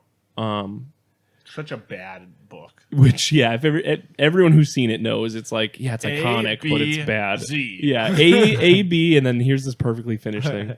But yeah, so I'm like, Mom, I need this, and they're like, okay, yeah, we'll think about it. And then like it just escapes my brain. I don't think about it for fucking weeks. And then whatever holiday, it was either Christmas or birthday, they got me the box. Oh, Shit. Yes. And you didn't even like. You were like, "This is a prize." Yeah, I was just stoked. I was like, Fuck oh yeah. yeah. So at this point, I still really have no idea what the fuck Warhammer is. I'm like going through the instructions. I'm building them. They kitted me out with like every hobby supply I kind of needed at the time. Fucking A. So I have to interject here and just say, I didn't have snips until Oh. Wild Willy's. I didn't have snips until we'll get to it, but knowing everyone here. Yeah, I feel like I used an X-Acto and it was always yeah. bleeding. Exacto I had a and box cutter. scissors. Yeah. Scissors, yeah. Oh, I didn't Safety scissors. No, like Little my kid grandma. fiskers. My grandma was a nurse, so she would have like the crinkle little Oh like yeah. nurse's kit scissors, and I would use Oh, those. those to would be snip pretty stuff. good though. No, they suck. So yeah, I'm kitted out. I build the whole thing, and I'm like, this is sick. I gotta play. So they every Friday night, the Time Machine had like a play Warhammer, pick up and play type thing. So I remember riding my bike there. All my models slosh around in my backpack. Loose. Just loose, yeah. Just all primed, just fucking so thick with the Chaos Black. Go to play, and I'm across the table from this kid who's got a Forge World fucking Stormbird thing, all these Space Marines, and he's just like, yeah, that's not enough points to play. And I'm like, this is all I got. And it's like, yeah, you can't play. I'm like, okay. So I want to kill that person. So we're going to kick his ass. I know exactly where he is, so we can. So I turn around, and I'm just like kind of bummed out, grab my models, and one of my homies at the time was like, oh, I know this kid over here. Let's just go hang out at his table.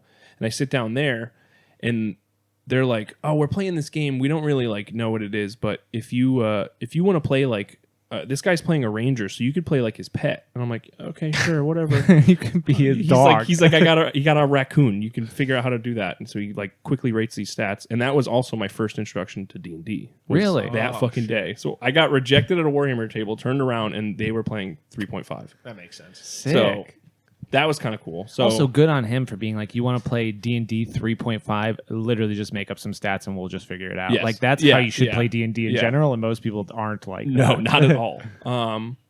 That dude rocks. Josh, who sold me all of his shit, and then I ended up selling it back to him when he got back into it. But It's very funny because my introduction to D&D was with a Josh. Dude, But shout out to Josh's. He was a rules psycho. Oh, yeah. There were... You played... I mean, that's third edition. They but- played yeah. 3.5, and he had every book, and if... Like, Yeah, all 384 of we them. would make characters, and they'd be the craziest, most powerful thing in the world, but, man, you had to play by the book. There was Damn. no homebrew. There was, like, homebrew campaigns, but everything in the book was factual. That's what you do. Damn. That's the rule. So I played D&D that time, and then my parents picked me up, and they're like, "How was it?" And I'm like, "Oh, it was great." So the week after, I go back, and some other people that very clearly like were new to the hobby had like the Dark Eldar, like the fucking Raider tank thing. What the fuck's it called? The Not Corsair. whatever the fuck it is. Kid has that in like a squad, and he's like, "Let's play," and we're like, "Okay, yeah." So we're just like making up our rules, whatever. Did you have an army book? I had the Catachan Codex. I didn't have the Imperial Guard Codex. I didn't have Did the you rule need book. that, though? I'm sure you did, but same thing. We're looking at the stats. We're like, yeah, ballistic skill, it's a 4. I need to roll 4 or higher. Sure. We were just doing whatever. Yeah. So we kind of did that for like 3 weeks. It was just a place to hang out as like a preteen. You're just chilling. And then I remember riding my bike after cutting someone's lawn to go pick up the one of the lieutenants on a blister, and I saw a poster for like a Games Day van, and I'm like, I don't know what the fuck that is. Sure. So that next Saturday after the game night, I go, and Games Workshop had a van. They set up an event where you could play against 3 Titans. They set up like an insanely long table, and they had like a castle set up, and it was like, bring 20,000 points. Like anyone at the store come play. Everyone brings like 1,000 that's points. cool. And just seeing all of that, I was like, this is the greatest hobby ever. Yeah, that's cool as Some of the fuck. the like apocalypse games that were hosted at the Games Workshop store are definitely some of the most like crazy. Just seeing it all put up. Just Forget about apocalypse that. in general. Yeah. We played Us going apocalypse there and playing at there. Bill's. We've played. Yeah. We played Apocalypse at Bill's. We played one. I went to the Hartford one. I played in 2 of them there. Yeah. I played in one in a basement in South Hadley. Do they still do that? I mean, we could still do it. I mean, so I would love to. Steve, I think Steve brought it up, and we were talking about it. Once we become famous influencers, and we all quit our jobs in our Lamborghinis, get a van. We're gonna make a tour. Dude. I don't even want to talk about it. I don't want someone stealing my idea. Who the fuck is gonna steal it? Yeah. We're- And if they we're gonna do, do this. we'll do it idea. better. We're It gonna is do a our bad idea. games day where we're like, okay, we're going to Ohio. We're gonna visit Cole. Anyone in the Ohio area, come out. We're doing this. All the Ohio freaks. Now we're come in. going to fucking Chicago. Everyone over there, come on out. We're doing an event. Just a a Hive van with a Hive bunch of Scum shit. tour. Fucking That would be fucking I sick. did just buy that That's a Titan. good ass idea. there you go. It's a good Is ass he here idea. yet? You have like one scenario. It's like a tour where you Yeah. play in like the same set every every different Or even better, town. make it a narrative. No matter what, it's going to be these 4 things, and Oh, then shit. You have each to play event against determines. all 4 of us. Yeah, Oh, dude. yeah, we're doing that. Fucking sick. All right, but Got anyway, it. so That's fucking cool. so seeing that changed my life. I was Yeah, like, this yeah. is the coolest thing ever. After that, I took it more seriously, picked up the rule books, picked up everything. And then I got to high school and never touched it again. Yeah, high school. You were too cool. My cousin gifted me all his Magic the Gathering cards and all his mail order Games Workshop, Like Vornaclexes and Blood Moons. gifted me all of his fantasy stuff, and I was Yeah. like, cool, I'll get into fantasy. And then like a week later, I just never touched models again. Yeah, I you were found like, I love girls. yeah, and BMX. I found bikes, I found shows. That was it. Chicks. Yeah. Yeah. Getting into bikes, I had this friend Reed who was like, "Yo, shout out. I've been chilling in Weathersfield area. Come out to dinner one time." I go out to dinner at, I think it was like a Chili's. I met you, Terry. You and met me at. Yo, shout out Chili's. Chili's rocks. Was that bike night that we met? We went out to eat before bike night. Oh shit! I Yeah. didn't know that. So I had just gotten Oh, into yeah. a fight on the side of the road, and I was tweeting about it. And Sean Harrell was like, "Yo, I just saw your tweets. Are you good?" I was like, "Yeah." And then you and I like met through like you. I didn't even think you were supposed to come. You just ended up going there instead or something. Sounds it was some like weird something I would do. circumstance. Yeah, thing. come pick me up. Yeah. Just like show up places. So yeah, we ended up going to bike night, which was Bike night was sick. just riding bikes, mobbing around with like 20 heads. Bike night was like my first experience. Well, like not, I guess necessarily true. I would collect people together to play pickup football games, but that was my first like community building thing. My first experience putting together a bunch of people with like a common goal was Yeah. like grabbing a bunch of people with fucking road bikes or BMX bikes or Yeah. whatever the fuck you had and just bombing hills Someone in and the taking back over just time. pedaling twice as Dude, hard on you a have no- BMX like, it bike, was- trying that to keep up. That was me and Mob Reed. of Yeah. people. It was great. Just like they're hitting fucking rails as we're just going down the street, 20 people deep, and like cars are like trying to get by Yep, us and shit. yep. But we are taking, dude. We were getting kicked out of fucking like Everywhere. Dairy Queen. Yeah. They were like calling the cops on us. It was sick. It was fucking real dope. like kids on bikes fucking Yes. mentality. Like it was. But we were also, like fucking 20 years old. Yeah, like yeah. we weren't like kids Right, or right. whatever. We were essentially kids when we were 20s. Yeah, well, you know what I real mean. delinquent shit. Dude, it was fucking sick. Just lighting off fireworks and fucking trash cans. Yeah. And just like in the Rock Cats baseball parking lot. Yes, Dude, fuck yeah, that was sick. So yeah, met Terry through that, and then we go to shows a couple times, and then we kind of lose touch. I'm still friends with Drew, who I met through you. And Drew and I would talk on AOL Instant Messenger, and he's like, "Dude, you gotta try out Commander. It's this Yeah. new way to play Magic." And I'm like, "That's so lame. I'm never doing that." I like standard. Yeah, I was like, "Standard is where I'm at, Yeah. bro. I'm transitioning into Modern. I don't know if you've heard of it." Lo and behold. Lo and behold, I played maybe one game of Modern ever. Yo, living end, best modern. So I never, yeah, we just talk about that, and then randomly one day, I'm going to the Newington tabletop shop, Yeah. and I see Drew playing with Kyle, I think actually, and I was like, "Yo, it's Drew," and I like go over and hug Drew, and then Terry's behind the table, and he's just like, "Hey," and I'm like, "Oh my god, that's Terry!" And I run over, I hug Terry, and we reconnect, and then Yeah. like, Was I there? no, you guys were playing a 3-player. I don't know. Commander game. You guys also said I met Paul before I met Paul, and I don't remember playing Commander with Maybe Kyle was there though. Kyle, Kyle yeah, and you I guys were playing 3-player Commander, which I was Yeah. like, I just got into Commander at that point. Yeah. 3-player. That's who would do that. Someone so- who's hard up. Yeah, Someone who Yeah. doesn't have a fourth friend. right. So yeah, I reconnect with Terry, and then like a couple months later, you're like, "Yo, come on out to my bachelor party," Yeah. and playing Commander actually with Drew and everyone. Yep. And Drew was like, "Yo, our boy Steve's coming through. You probably know him from shows or whatever." And I'm like, "Yeah, I think he's friends with this dude Gavin. I don't know him." And then yeah, Steve and I just fucking instantly connected over Dude, it was so funny to see that happen. And me be literally like, just us having like a "What the fuck checklist just of like, happened?" "Wait, do you know this? Wait, do you know this? Wait, do you know this?" And then we're like, it's like literally the did we just become best friends meme? Just like it was It was the most like either this is going to be the most explosive thing to happen and then they're never going to see each other again, or they just like instantly became best friends. It was very crazy to see. The next day, so like I ran a Morkborg session. It was like 4,000 degrees in that nature center. We're all shirtless playing Morkborg, yelling. Colin never playing an RPG before and just literally shaping. What did he always say? So Steve pulled up the no, someone pulled up It was me. Yeah, Steve pulled up the shitty flute Play a it. fucking meme. Gage, pull up the track. Pull up the track. Oh, then Colin just started singing to it. So like the intro adventure of Morkborg, like you're trying to go rescue the king's fucking son. Yeah. And I put guards in the way to like stop everyone, and then I'm like, these guys are on your side, but they're assholes. So then they just start. You guys all started accosting the fucking guards. Yeah. And then Colin just to the tune was just like, fuck the fucking king.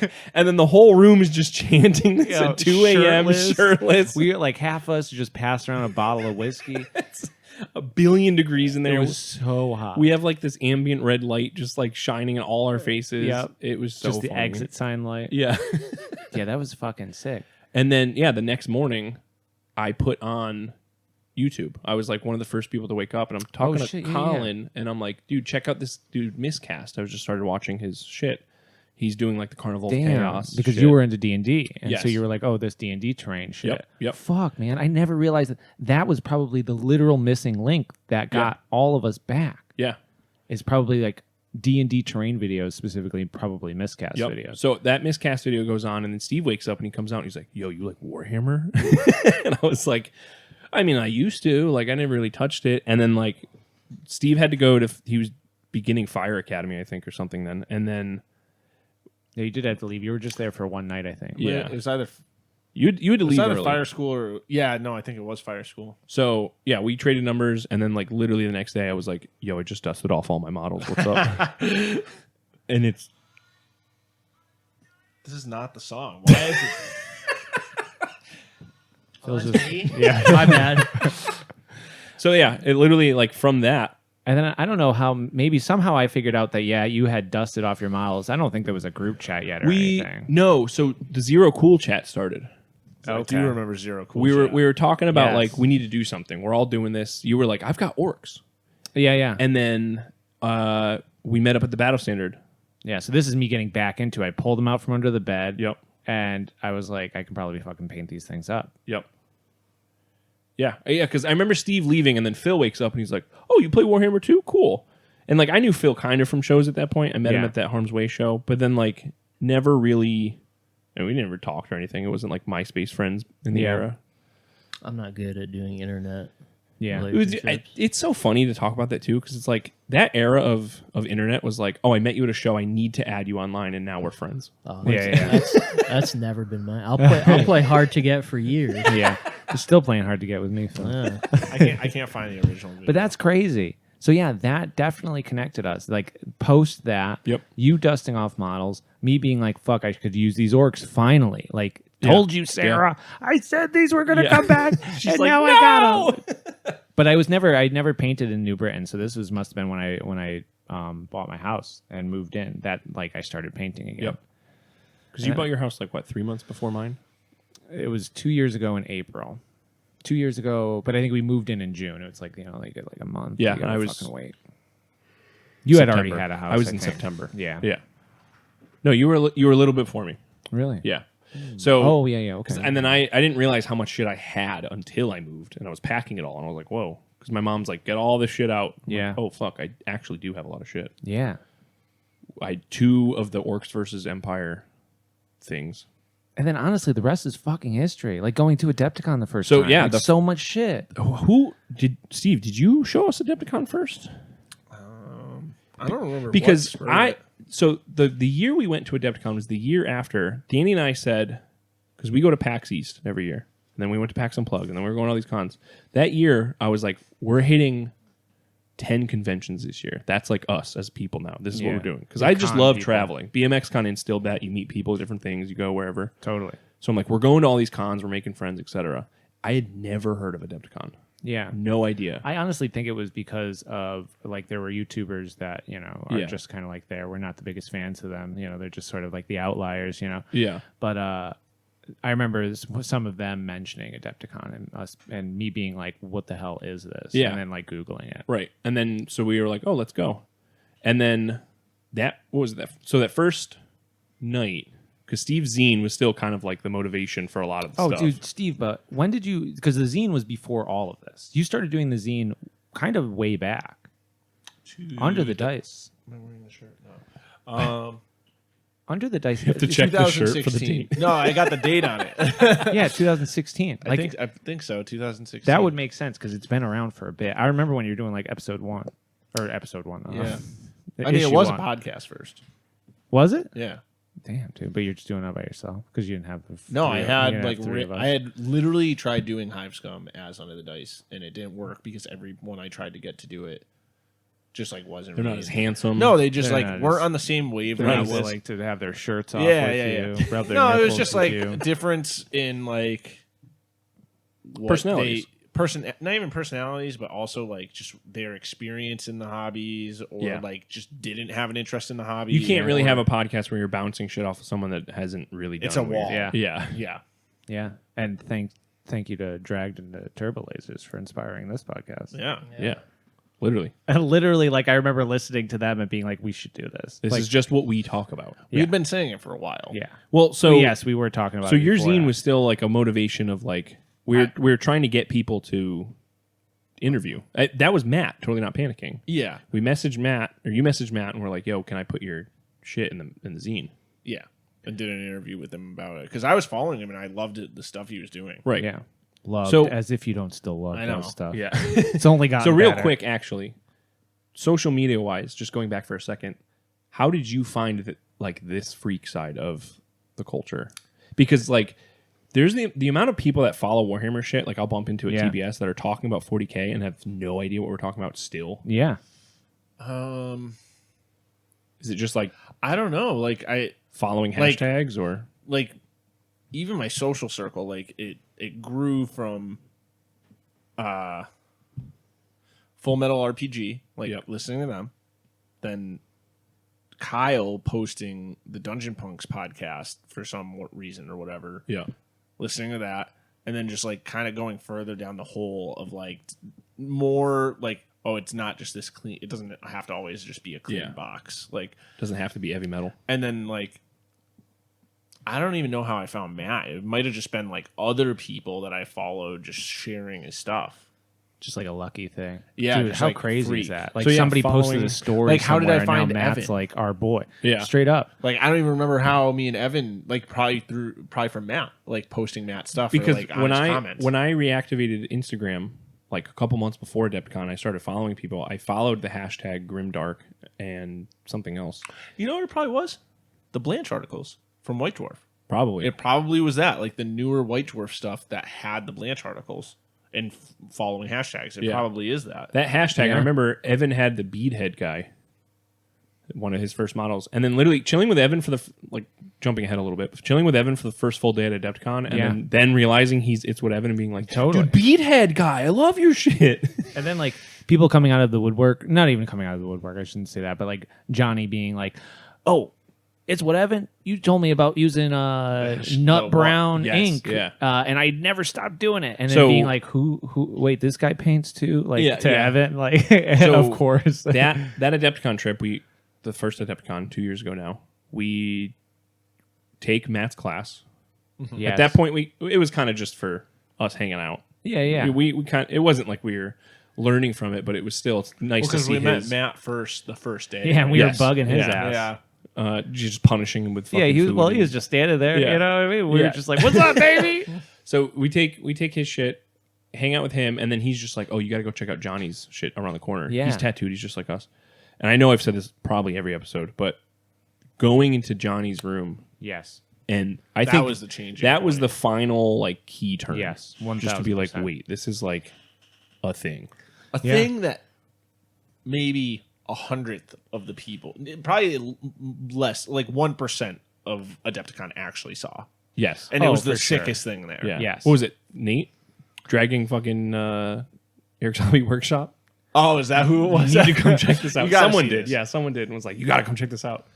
But like Dark Tech, like his stuff is. Yeah. I was following him, and his stuff was crazy. And then I meet him, and I'm like, "You do not look like the guy that I expected super to be nice doing guy. This stuff. Yeah, but that's the thing. Like seeing Johnny shit and being like, this guy does this just cause. And he doesn't Yeah. even read the rules. He He just builds shit. He's Yeah. just like, yeah, this is the aesthetic I want, and this is just what I'm doing. And like here's it or 5 not. pages of lore. Yeah. Check Yeah. it out. And that shit definitely like in my brain tied into like those early Wild Willy days when I was seeing Bill making just literal like mountains and fucking crazy tables doing that. You know how he made that stuff? Just thought of it. Expanding foam. Dude, it's the best shit. Top shit. But like seeing that and then tying that in there and being like, I made a board before, maybe I can do shit like this with it's totally like DIY and not necessarily like Games Workshop shit. Maybe I can just Right. make it. Right. So yeah, that is like the first chapter, I think, and then now we're on to the second chapter of us realizing, wait, I know I've posted it, I know I said it, but the plane ride back from that first Adepticon, sitting next to Terry, who is still so cold flued out of his mind, but him being like, now that we've seen the scene, like we're a part of it, and if we like to make that scene, like we are responsible for it. We have To make that exist. elsewhere. Not just at a con. Yes, it has to. We have to take the reins, and we need to do that. And then that is what lit the fire under my ass to be like, what are we doing about this? Steve seeing another Mordheim event and being like, what am I doing about this? Yeah. Listening to Dragon into Turbo Lasers and being like, what are we doing about Yeah. this? It is all just a culmination of inspiration of all these other people Totally. to create this. And on top of that, them being so open to And be that's like, that's the key go to it ahead. too. Yeah. Here you go. No Like, one being a stuck-up asshole. Every Texas single Bill person being like, anything I need to Yes. do to help you out, please make your own Mordheim thing. You Right. know, DIT being some of our best Yes. buddies now Yes. in the hobby. I mean, our mortal enemies. Yes, our enemies. I will Yeah. vanquish them. In the Yeah. end. No, but literally being like, this is what we use for recording, and like, if there's anything you need help, this is how we do it. Totally. Yeah. Which was complete opposite coming from like hardcore and noise scenes where it's just like Everyone's very mean. like, you know, I would message people and being like, you know, what program did you use to make this like digital noise album? And they'd be like, secret. Yeah. They would just Fuck you. respond secret to me. Like literally people, it's just like, okay, like it's just the amount Cool, of thanks. like not sharing and not Yeah. like total friendliness that is involved with those music scenes was not at all what was in this scene. And I find that musicians are the most annoying artists. It's funny. I was literally gonna text the group the other day. Like, should I invite Saragos to Yeah. Nemo? you should. You think he'd want to play? Yeah. Who? Spoilers. How much do you think he got paid? Nothing. Nothing. Is this To the play Dungeon Warhammer? Siege? People don't make the guy at fucking Dungeon money. Siege, yeah. So there's a dude at Dungeon Siege who has Warhammer themed It's right there. death metal band, right? No, it's a Dungeon Synth project. Oh, really? I didn't realize Yeah, that. okay. The album art just looks very. It's like it's Yeah. just like big war of Space Marines. So I was like, oh, it's probably. look at it for any amount of time. Yeah, yeah, of course. That's. I would not think that Sarah was Nost. Dungeon Synth. about the fucking heresy. Yeah, I think, well, Dungeon Synth definitely takes some design cues from death metal. Oh, for sure. That's I mean, it's Hod half, and Saragos and Oath and Blood. Half those guys are all black metal guys anyway. somebody referred to it as a tower in the castle that is black metal. Like it's like Yeah. just when I thought I knew the A entire black metal castle- person would say that. Yeah, well, I mean, yeah, but it makes sense. It's like the guy was like, just when I thought I knew the entire castle of black metal, I found the forgotten tower that is the old like tower. the lost tower, You the mean old the tower. dungeon? Yeah, the dungeon. I mean, So that's Damn. pretty much Some of this I forgot. Yeah. This is really cool. Well, now it's documented, and now Yeah. we'll never forget. And now I'll go back and listen when I'm 80 and go, oh, yes, that yes, was kids. it. The plane ride home when I was Yes. on 12 Dayquil at show your once. show your grandchildren this episode. Yeah.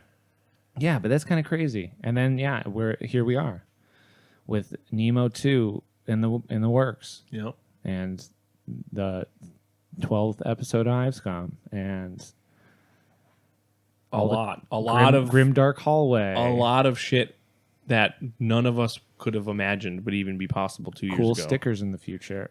cool stickers are cool. The stickers They're are very coming cool. soon. Literally writing games, Writing publishing games. them with companies we've idolized. Yeah. It's Being involved in I mean helping others to a certain degree too. Like I don't know. Like it's really nice to be like oh cool, I can like I can offer suggestions and Yes. and feel like I'm not like a noob, Right. Which is not a bad thing, but Well, it's and just the nice to beauty be able to help. of being in a position where there's a community that we could just ask Totally. things that we don't Exactly. know, or you know what I mean. That to me is still the coolest. That back and forth, because even Yeah. art guys would probably not tell you how they paint a certain way for Right. canvas painters, but in this hobby it's just like, oh yeah, so I made this thing and I put spray insulation all over and stuck a beehive in there, and Yeah. it's just like you can see it and I'm telling you exactly how I made it, Right, and there's yeah. no secret to There's this. no secret. It's to funny. There's what it is. I literally some guy posted on something today, and I saw it when I was like sitting at the table at work. And he posted this Beastmen, very simple color scheme, but it's like it spoke to me. It's the Blanchitsu page on Facebook, Yeah, and that's fucking sick. I That saw looks it and I was like, awesome. how did he do that? I'm gonna comment and ask him and Yeah. hope he tells me. And before someone already asked, and he just gave you a whole rundown But of it's every like- step. It's like, this is awesome. How'd you do it? I would love to try and recreate this. Response: black undercoat, dry brush white, dry brush red, dry brush brown, then lighter brown, rusty bits undercoat black, then dry brush silver. I think it was Necron compound GW. Then I Vallejo pigment.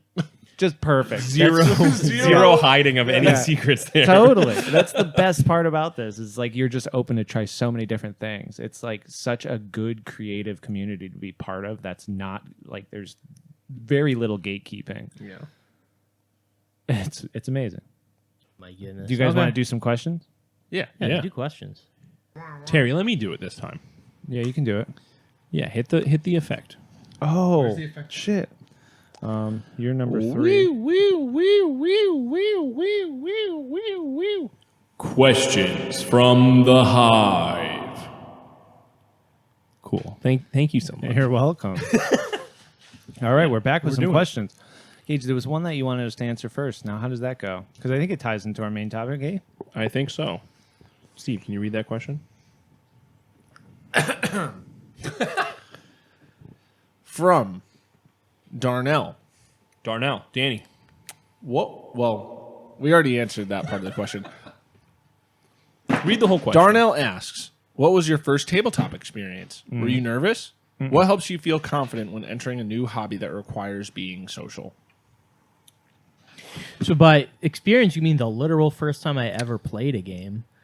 We talk about the first the tabletop intro experience. The intro game that I played at Games Workshop as a little boy. Were you nervous about playing it? Like, I don't think so. no. You're too excited at that age, I think. I feel like there's Yeah. a difference between being young and nervous to social anxiety and nervous as Yeah, an adult. I do understand being like nervous about playing a war game, just as a person who like is really bad with rules and knowing like what I'm supposed to do. Like I remember playing at Wild Bills and being like, wait, so I hit on my strength is this, your Well, toughness. there's innate is-" pressure I'm that like, you know yeah. the rules as well as the person across Yeah. the table from you. I would Yeah. always have to ask like, So what do what- I hit on? We're talking specifically tabletop war games. Yeah. Okay. And I think to that degree, I was probably like a little bit nervous about like going into it and just being like, I don't know the rules, and I didn't look this up while I wasn't here and all that stuff. Like that probably Didn't do made your me homework. nervous. Yeah, I would also say, fuck anyone that is going to actually put that pressure on you of and they didn't. not knowing the rules. Right, Yeah. right. To me, I think that games like this are much easier learned hands-on rather Yeah. than trying to read or even just like watching a video. 90% of the rules you don't interact with when you play. Correct. Yeah. Especially when it becomes, excuse me, faction specific. Yes. Yeah. I don't know where I was going. But I feel like you don't like. You shouldn't be nervous if you're going into this fresh. Like if you've never played a game. Like if you're listening to this podcast and you've always wanted to play a game but you've never played one. Like, especially people playing on this side of the hobby, they're not going to care necessarily. Right. Yeah. If you're in Exactly. this, if you hear this podcast, anyone that's Yes. fringe of this podcast is not going to care. Yeah, they're going I to mean, be. that some guy in the Discord, just because there's an event going on in Chicago, like a Mordheim. Oh event. yeah. Like, and some guy responded like, "Oh, I would like to go, but I think it's going to be a little competitive, and like I don't know, like I heard haven't rats with played." slings is a thing. Yeah. And I was like, dude, no, like just go. Like Yeah. half the people that came to Nemo never played the game. Yeah. Like, if you're going to an event that it's like 100% strict rules the whole time, like, it's probably not going to be at some random event in the middle of Chicago. Yeah. And it's like, yeah, I don't know. I just don't think, I think like we were talking about before, where this hobby is not necessarily very gatekeepy. It's not necessarily very like serious, I guess. I mean, there's a few stories where you guys told where people were like, you can't do this until you have 2,000 points sort of thing. Like well, that might there's happen. also like, there's so much of the, like obviously the more, gaming focused side of the hobby, I think it is the same, it has the same appeal to people as esports. So you're just going to get competitive number crunching people who are, they're just like math hammering and, they don't, that's, they're trying to do like a math equation when they're playing essentially. So and that's like competitive level. You're not yeah, getting that and that's from like a you're local not event. yeah, and that's generally like if you are just going to try and learn, I would say that's probably not like going to an LGS with just like a stranger. That's probably not the route you want to go. Yeah. What you should do Wrangle is a go friend. to In Rust We Trust. Go to the regional events and shout out finding people in your area. Yeah, because there are a lot of like people all over here. There's been a lot of connections just from the Discord. Yeah, absolutely. I mean, it's got like over 500 people in there.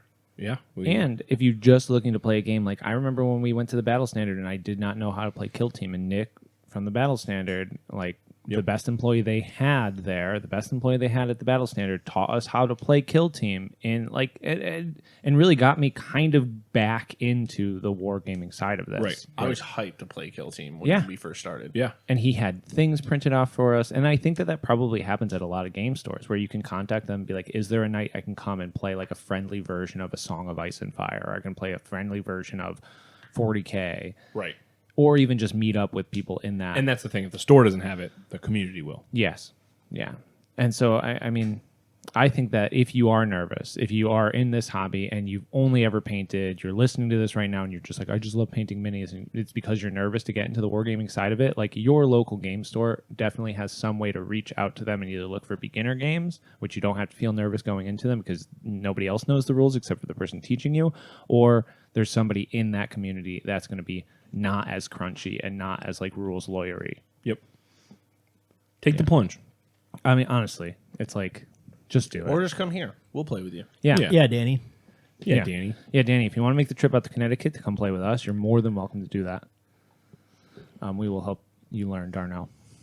What question you got next? Yeah, wasn't there? There's like multiple questions that go along with this, which is why it's like nice to kind of bang these questions out.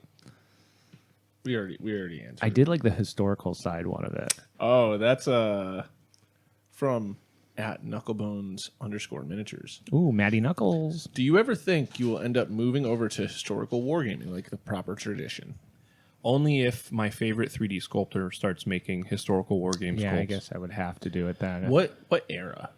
Like, what's considered historical? Because if World War II is historical, I will play now. Did it happen? Yep. Yeah, it's historical. Then boom, I'll play that. You dude, they I'll could play they make I'll a play fucking the Gulf War. War of the dude. yeah, Worlds. they, War of the would- Worlds? Yeah, literally, That was my like they favorite could make conflict. they can make a fucking yeah, like you just said, a Gulf War, like something from recent. That counts as historical. There probably is a Gulf War game. I know there's like a what is it, Spectre? That's like the modern combat Oh, I don't know. like tabletop game. What's the other one? Dust? No, that one's like adjacent timeline Yeah. type shit, right? Aliens. I mean, and to a certain degree, like we're playing The Last War, which is like a fictional war-based war game, but it Yeah. definitely ties into like World War One. Shit Yeah, and- supernatural right. World War One. Yeah. So I'd say we're almost there. I'm definitely a history freak. If there were, I don't know. You want to do Germanic tribes versus Rome?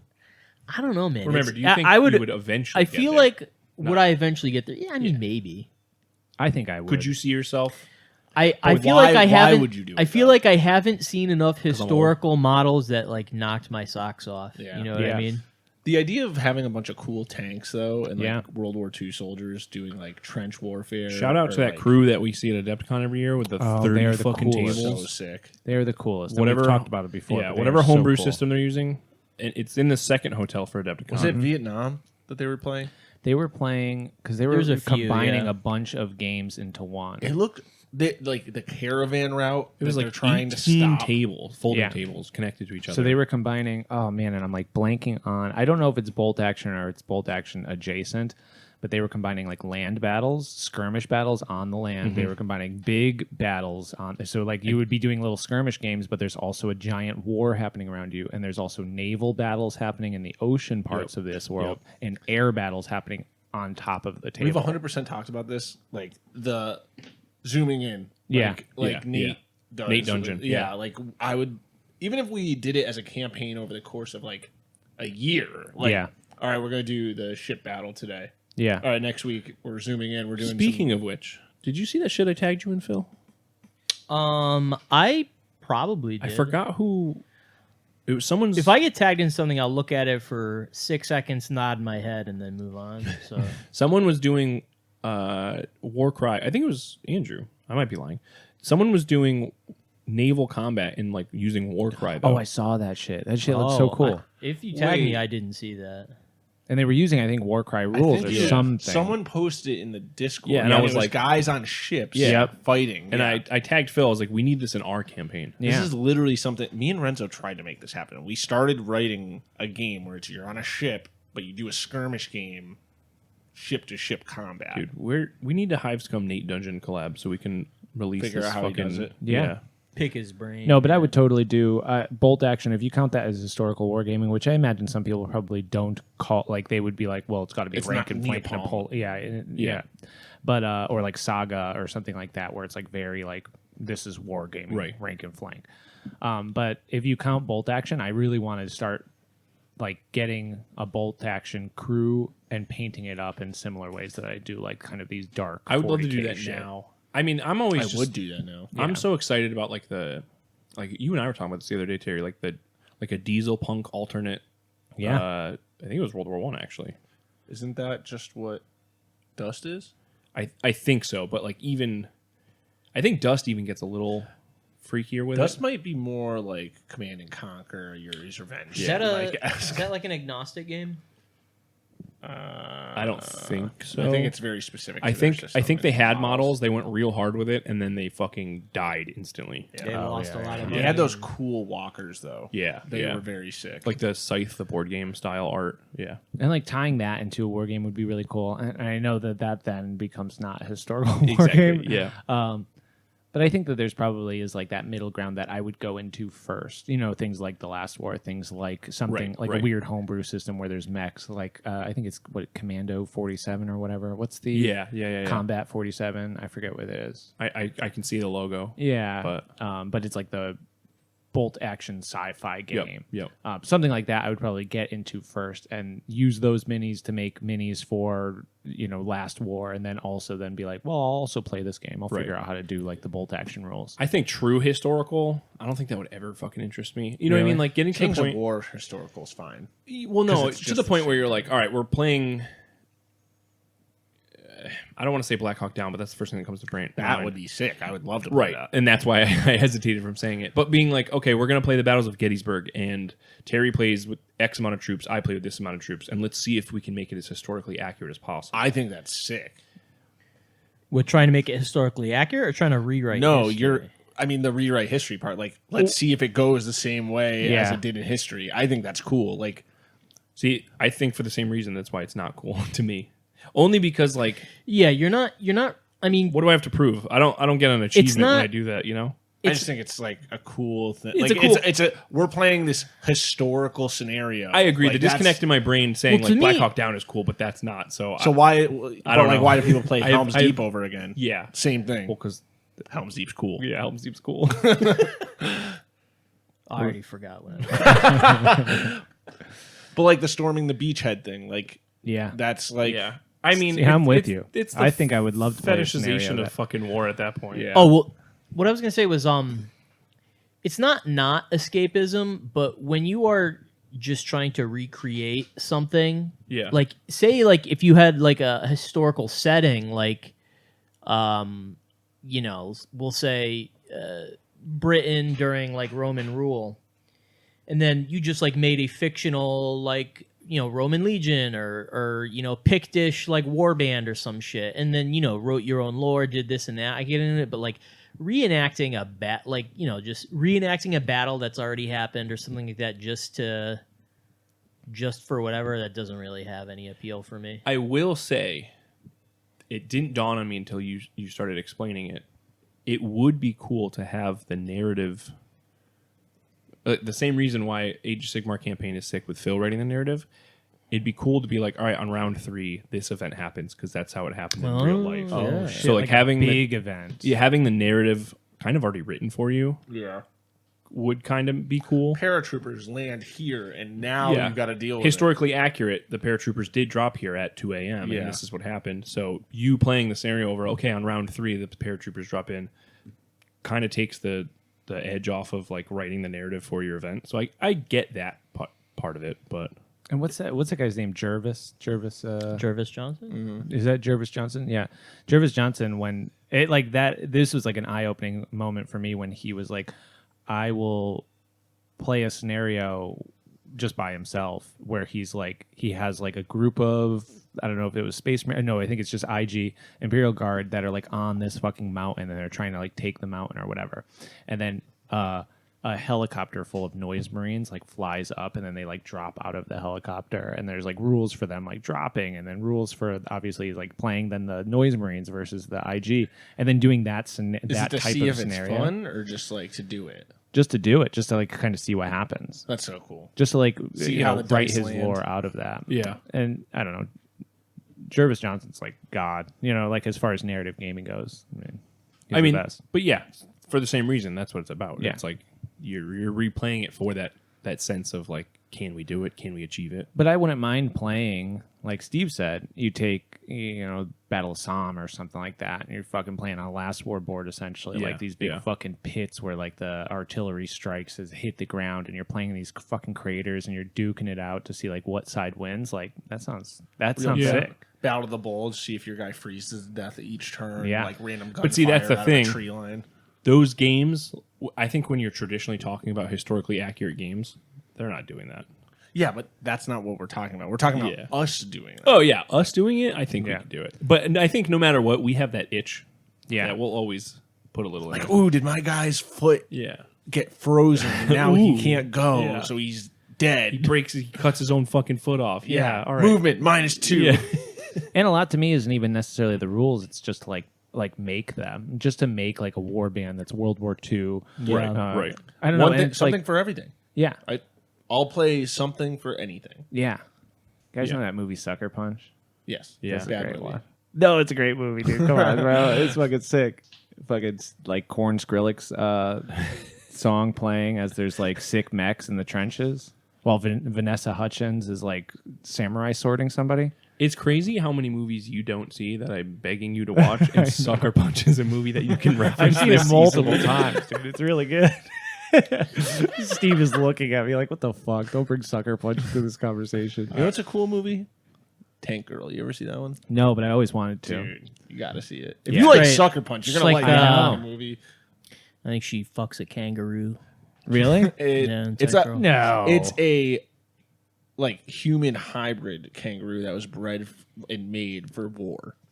like Like the movie we were just talking about, Species. Oh, Species. Now there's a flick. crazy movie. Yeah, that's a good. That's a good one. No, but what we were talking about a movie before on the Patreon exclusive episode, which you're welcome to go check out. What was the monkey's name? Toby? No, No. We were talking about a from monkey? Nope. The monkey Yeah, from Nope. Oh, Gordy? Gordy. Gordy. I kept calling him Travis.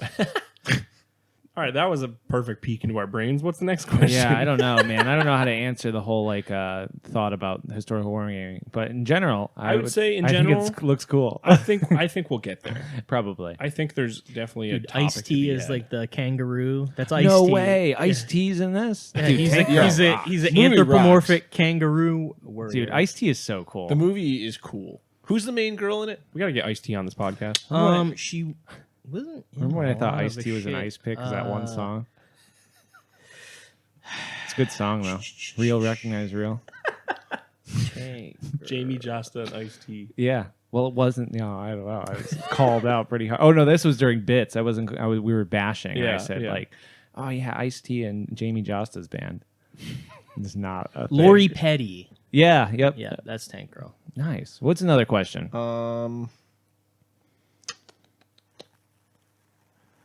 Here's one from J3. What game God. would you use to get people into wargaming?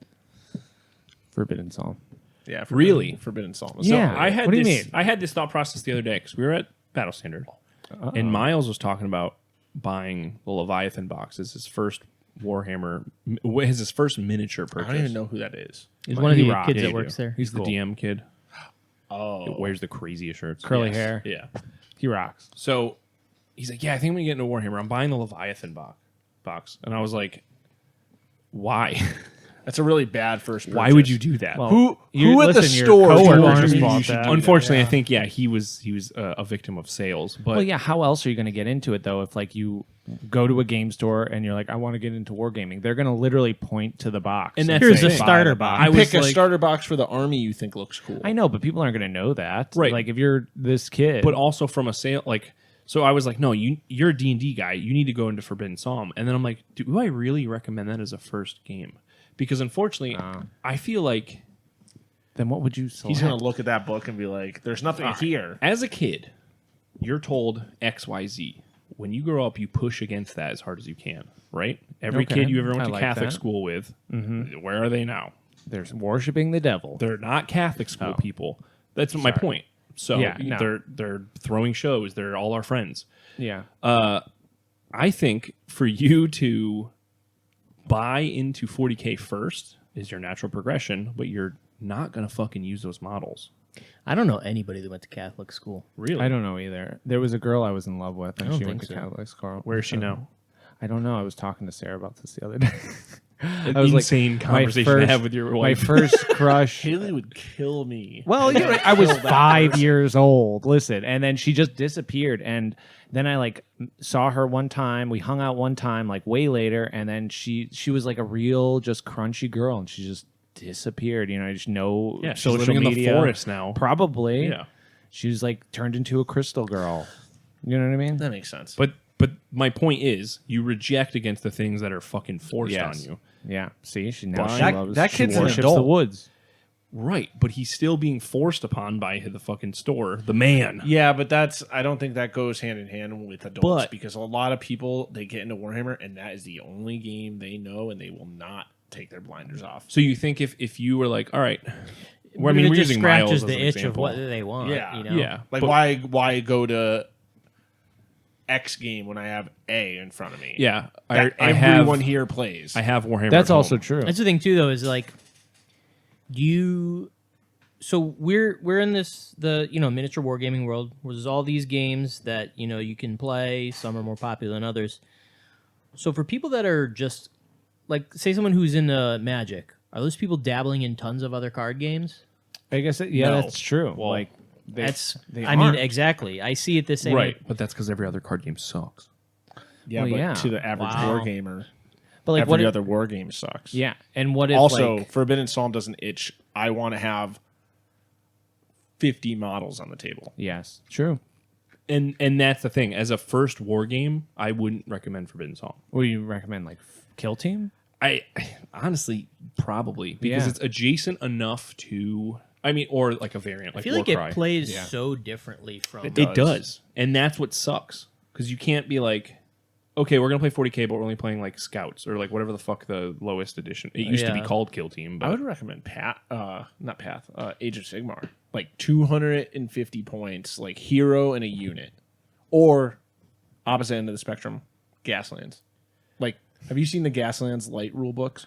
yeah, No, but but it's like Gaslands is for also kids. an insane thing to And recommend to someone. Gasland falls into that same You also category think too, is where too it's is like you're- nobody's playing it. Yeah, I would say you can recommend games that are easy and fun to play, but like, is this a game that you will be able to play with others? To like go pick. Are them. there other people playing this? Yeah, game? then Age of Sigmar is my answer. You might be right Yeah. though. Like where it's playing, you're playing Everything's on a 40K, card.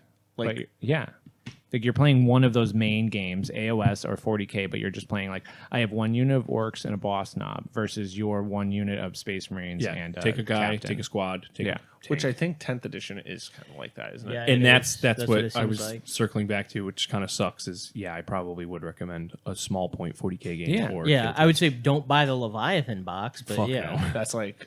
However, sensory I- overload. until we get one gifted, and then Yes, true. So if you're out there, Games Workshop, if you want to sponsor this, There were those guys though at the Battle Standard playing.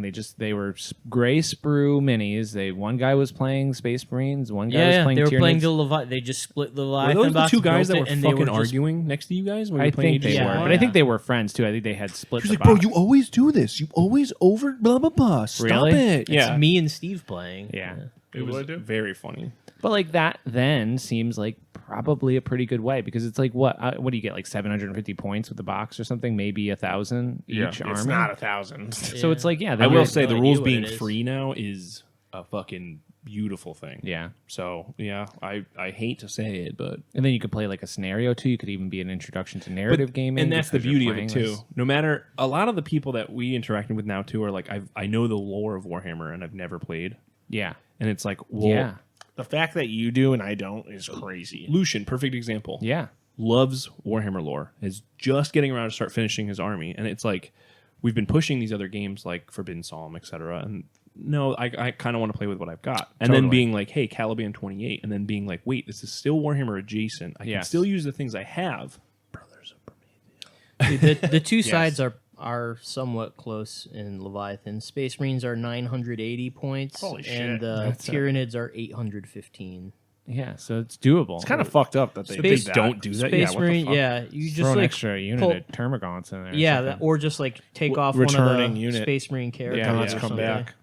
Get rid of the fucking apothecary. But that's guy. the thing. Recommending 10th edition and being like, you can play kind of like 20 games with these one model. I mean, you still have to have the permission in your brain to play other games with what you have. That's another topic. That's like an unlocked feature. Yeah, yeah. Yeah. But being like, Spend your wait, I skill points. can play other games adjacent to Warhammer with these Warhammer model is like the perfect path. So Dude, honestly, yeah, you've totally changed my answer. I would 1,000% just be like, get a box of orcs and paint Yeah. them up and just like well, be like, it wouldn't have to be orcs, Terry. well, Come you on. know what I mean? Whatever. I think they should be orcs. I think they should be. And then, yeah, just put them on a table and move them around and be like, these guys move 5 inches and then they charge and now we're hitting you in combat and then you lose. Okay, now that's not how you play against orcs. And now, like, the Space Marine player's going back and they're shooting. Oh, and so they're I getting shouldn't further move away. towards you. Yeah, and they're learning how to play that one unit. And, like, yeah, the games aren't super complicated or super, Right, like, right. skill-based. But And that's like where you can get like really niche with it, or like kind of like fuck with the rules where it's like, oh, we're playing me, you, your one squad versus my one. They don't have to be in unit coherency. Like just be like, oh yeah, these guys are just gonna split up. that would be kind of fun, right? Yeah. And instead of playing kill team, played one unit, but each of the guys can move however you want in 5 inches or like whatever their run move is. And so like they kind of charge individually. Yeah, That'd be that's kinda literally sick. just kill team. But I know, but without all the bullshit. It's stripped down to like Yes. mega, and you only have to have one data card, maybe 2 if you got a unit of orc shooters. boys and noms. yeah. Yeah. That's maybe we should try that. Honestly, let's give it a go because that sounds like a really easy way to play, and it would be Test like a out. lot of fun. Just still can capture objectives and shit, but like just kind of, I don't know, dude. That would be kind of fun. Well, we should try that. We should try that. All right, we got time for Yeah. one last silly question. and We'll wrap it up. I already know what it is. All right. Yes. Danny asks. Oh, Darnell. We're gonna go back to Darnell. 'cause I like she that had you a call her second. Darnell. funny. Favorite junk food or sweet treat? Ooh. Phil first. Has to be Phil. Fuck, I don't know. That's why I Yeah. said Phil first. I eat so much garbage. I don't Yeah. know. So what's your favorite piece of garbage? Sweet treat. What is my favorite? I'm trying to think of what have I eaten Junk recently. food. It could be Taco Bell for Oh, all dude. intents and purposes. I get. Or You know what I sweet eat a lot of is just like Cumberland Farms, 7-Eleven, like taquito type Dude. shit, or the empanadas, Yes. that sort of. The, Yeah. the taquito at Cumberland Farms. There's the a bunch of- jalapeno cheese one or whatever. Yeah, with like The- cream cheese. It's so. Dude, they also they fucked make up. one. They make one now. It's like a French toast flavored tortilla wrapped around a breakfast sausage. That's so cool. I'm gonna It's get that awesome. tomorrow. Yeah, It's that good. sounds very good. I like Did it. you ever have the So is that the Cumberland Farms long tot? long tot? Long tot? It's it's a fucking tot. Like a tater tot? Like a No. tater tot. I've but had it's the hot dog length. where it's the one that's a cheeseburger that's just shaped like a hot dog. Yeah, So yeah. I definitely have eaten that. So is that your answer? Taquitos from the gas station? Yeah, we'll say shitty taquitos Okay. or something like that. Some shitty fried food from a roller. I'm gonna pay the Evan tax right now for the episode. Pay it up. By saying, Oh. Evan, I'm really sorry for shaming you about your hot dogs at 7-Eleven. Oh, I I thought had you one were. not that long ago, and it was Yeah. fine.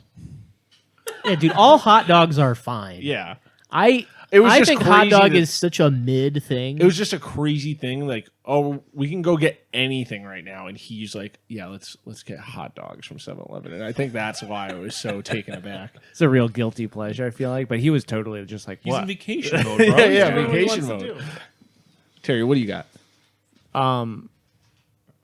You know what I really like? I like those packages of crackers, like the Austin crackers. You know what I'm talking about? They're like cheese. Oh, They're like yes. cheese and peanut butter. Those The ones. cheese is better than peanut butter. Yeah, Oh, yeah, I like go yeah. back and forth. I like sometimes I like getting the cheese and peanut butter ones, and sometimes I like getting the cheese and cheese ones. But yeah, the Austin or the Keebler ones, sick. Gas station like 99 cents. Hell yeah. What about you, Steve? There's such a long list of like. So popcorn is not a junk food or a snack, that would right? Sure it is. Listen, It it's is the cheese popcorn. Dude, crackers. Steve eats yeah. so much popcorn. Yeah, that's Steve the will walk easiest into a answer. room with like a like a garbage, comically large garbage bag of popcorn. We were eating at it. Anybody who saw us at Dungeon Siege saw the trash bag full of popcorn that we were all just eating. The delicious buttered popcorn, though. Real Yeah, butter. I'll say huh? popcorn. Maybe I don't know if it was real butter, but Yeah. It'll say real butter, but it's always fake butter. The only vegan just oil. microwave popcorn is Act 2, and it's labeled real butter, but it's not. amazing. Just You know what I movie theater recently popcorn had? is not. Wendy's breakfast. Or no, Wendy's was it breakfast? No. Wendy's breakfast is great, but I was Baconator? actually gonna say the no, dude, the maple butter chicken. Oh, I've only had the Baconator breakfast sandwich. There. But no, I wasn't. I meant to say Burger King. Their little home hash browns. They're little like hash brown coins. They're great, and they have like a buttery flavor, like they've been buttered. Homie. Why are you doing a Marge voice? You said home fries. The little home Yeah, fries. aren't they? yeah, I didn't know. Well, they're hash browns. Yeah, they're Oh, hash I'm browns. You know, sorry. the little like McDonald's have them, but I've had the Burger King ones. And the Burger King ones are good. I've never had Wendy's breakfast is potato wedges, but yeah, no. They're Wendy's they have a breakfast sandwich that's chicken patty on a biscuit with bacon and like a maple butter that sounds sauce. sick. I'm gonna get that sounds tomorrow really morning. good. It's good as shit. Gage, what's yours? Yours is probably the weirdest one of all. Why? Because you're just vegan. I don't know. You probably are like Sour Patch popcorn. Kids. Twizzlers. This guy's always eating Twizzlers. Twizzlers rock. I mean, honestly, it is popcorn, but to have diversity on the podcast, it's probably Skittles. Skittles or Oreos. You always do be eating. I'm eating Skittles half this episode. Yeah. Oreos Skittles. too. Gage crushes energy if it was, drinks too. what if it was love guilty energy drinks. guilty pleasure, like something you know you shouldn't eat? Uh, I mean, yeah, all of those probably. I will say, since being vegan 2 years ago now, paying the vegan tax because you have to say it every 8 minutes to someone. You've only been vegan for 2 years. 2 years. Really? Vegetarian 14, vegan 2. Fast breaks and Butterfingers I desperately miss. Fast breaks. Fast breaks. Fast breaks are really good. With Those a are a Coke? hidden gem. There were Yeah, dude, weekends I'm where pretty basic. Any Reese's anything I'm usually Yeah. I'm Dude, on top of. I learned Beyond Eternity is where I first learned about Reese's in the freezer. yeah, baby. Oh, I don't know really Yeah. about that. Dude, those Big on quarter freezing pounder candy. Reese's, you ever get those? I got one for Christmas 2 years ago, and it sat in my fridge for so long. Cutting it with like a fucking butcher knife just to try and hate oh man, dude, I miss those a lot. Dude, I used to like. I still like. I know Take you're getting for your Fives. birthday. Well, they're not vegan, so I'll get you a vegan one. That'd I'll be make you one. insane. Make you one. Yeah, let's make them. My friend Sean B used to make vegan peanut butter cups all the time. It's probably not that hard. No, dude, he would just make them just like a nightly basis. They were so easy to make Every because night. it's just like It's peanut butter- Literally, 'cause- he would make them constantly. Because like higher percent cocoa is how you get vegan chocolate, right? yeah, generally. dark chocolate. I mean, you just that don't sounds put milk exceptional. in it. Yeah, that Yeah, sounds It's very, just not. It's chocolate that which isn't is milk chocolate. crazy only for America. Milk chocolate is like not a fucking thing outside of Cadbury. the US. Yeah, but I'm saying like we are the milk chocolate fucking capital. We are the dreamers of the dreams. We are the future. Dude, sometimes I wonder. We are. This is something I could easily look up and throw into the encyclopedia of Phil facts, but I wonder how much of the like consumption of random like animal protein, like dairy and everything in America is just like, all right, well, we gotta be like supporting this industry, so we need to be like Oh, just think throw it about in. what do this you literally what do all you the time. what do you call it? Fucking like Gelatin? corn syrup. Yeah. Like really, corn syrup Oh. being in everything is just like, Yep. all right, we got to throw a bone to Yes. the corn like industry. Well, they were guarantee making it. gas out of corn. They Yeah. made it. but they were also like, we yeah, can- that guy like putting died. like Corn guy putting died? Corn random gas guy? dairy additives or this or water that in the gas guy food. They're died just too. like, well, you know, there was just like a deal. Someone's like, all right, you have to buy this much of this so that we'll sell you Right. this other thing at this Oh, much I of this. And so guarantee there's you all that these happens. just like It's like beef stock and fucking everything. This bro. is a Yeah. thing, like, it happens in all industries. We were talking about this about, like, the homeless crisis the other day, because California has, like, the biggest, like, homeless, like, bill to support the homeless right now. You ever been Yeah. to Skid Row? Yes. It's insane. It's crazy. You ever But- listen to Skid Row? Yes. They're all right. But, like, it's like the trickle-down effect. Like, one guy in office is like, I want to sign this bill. It's going to do good.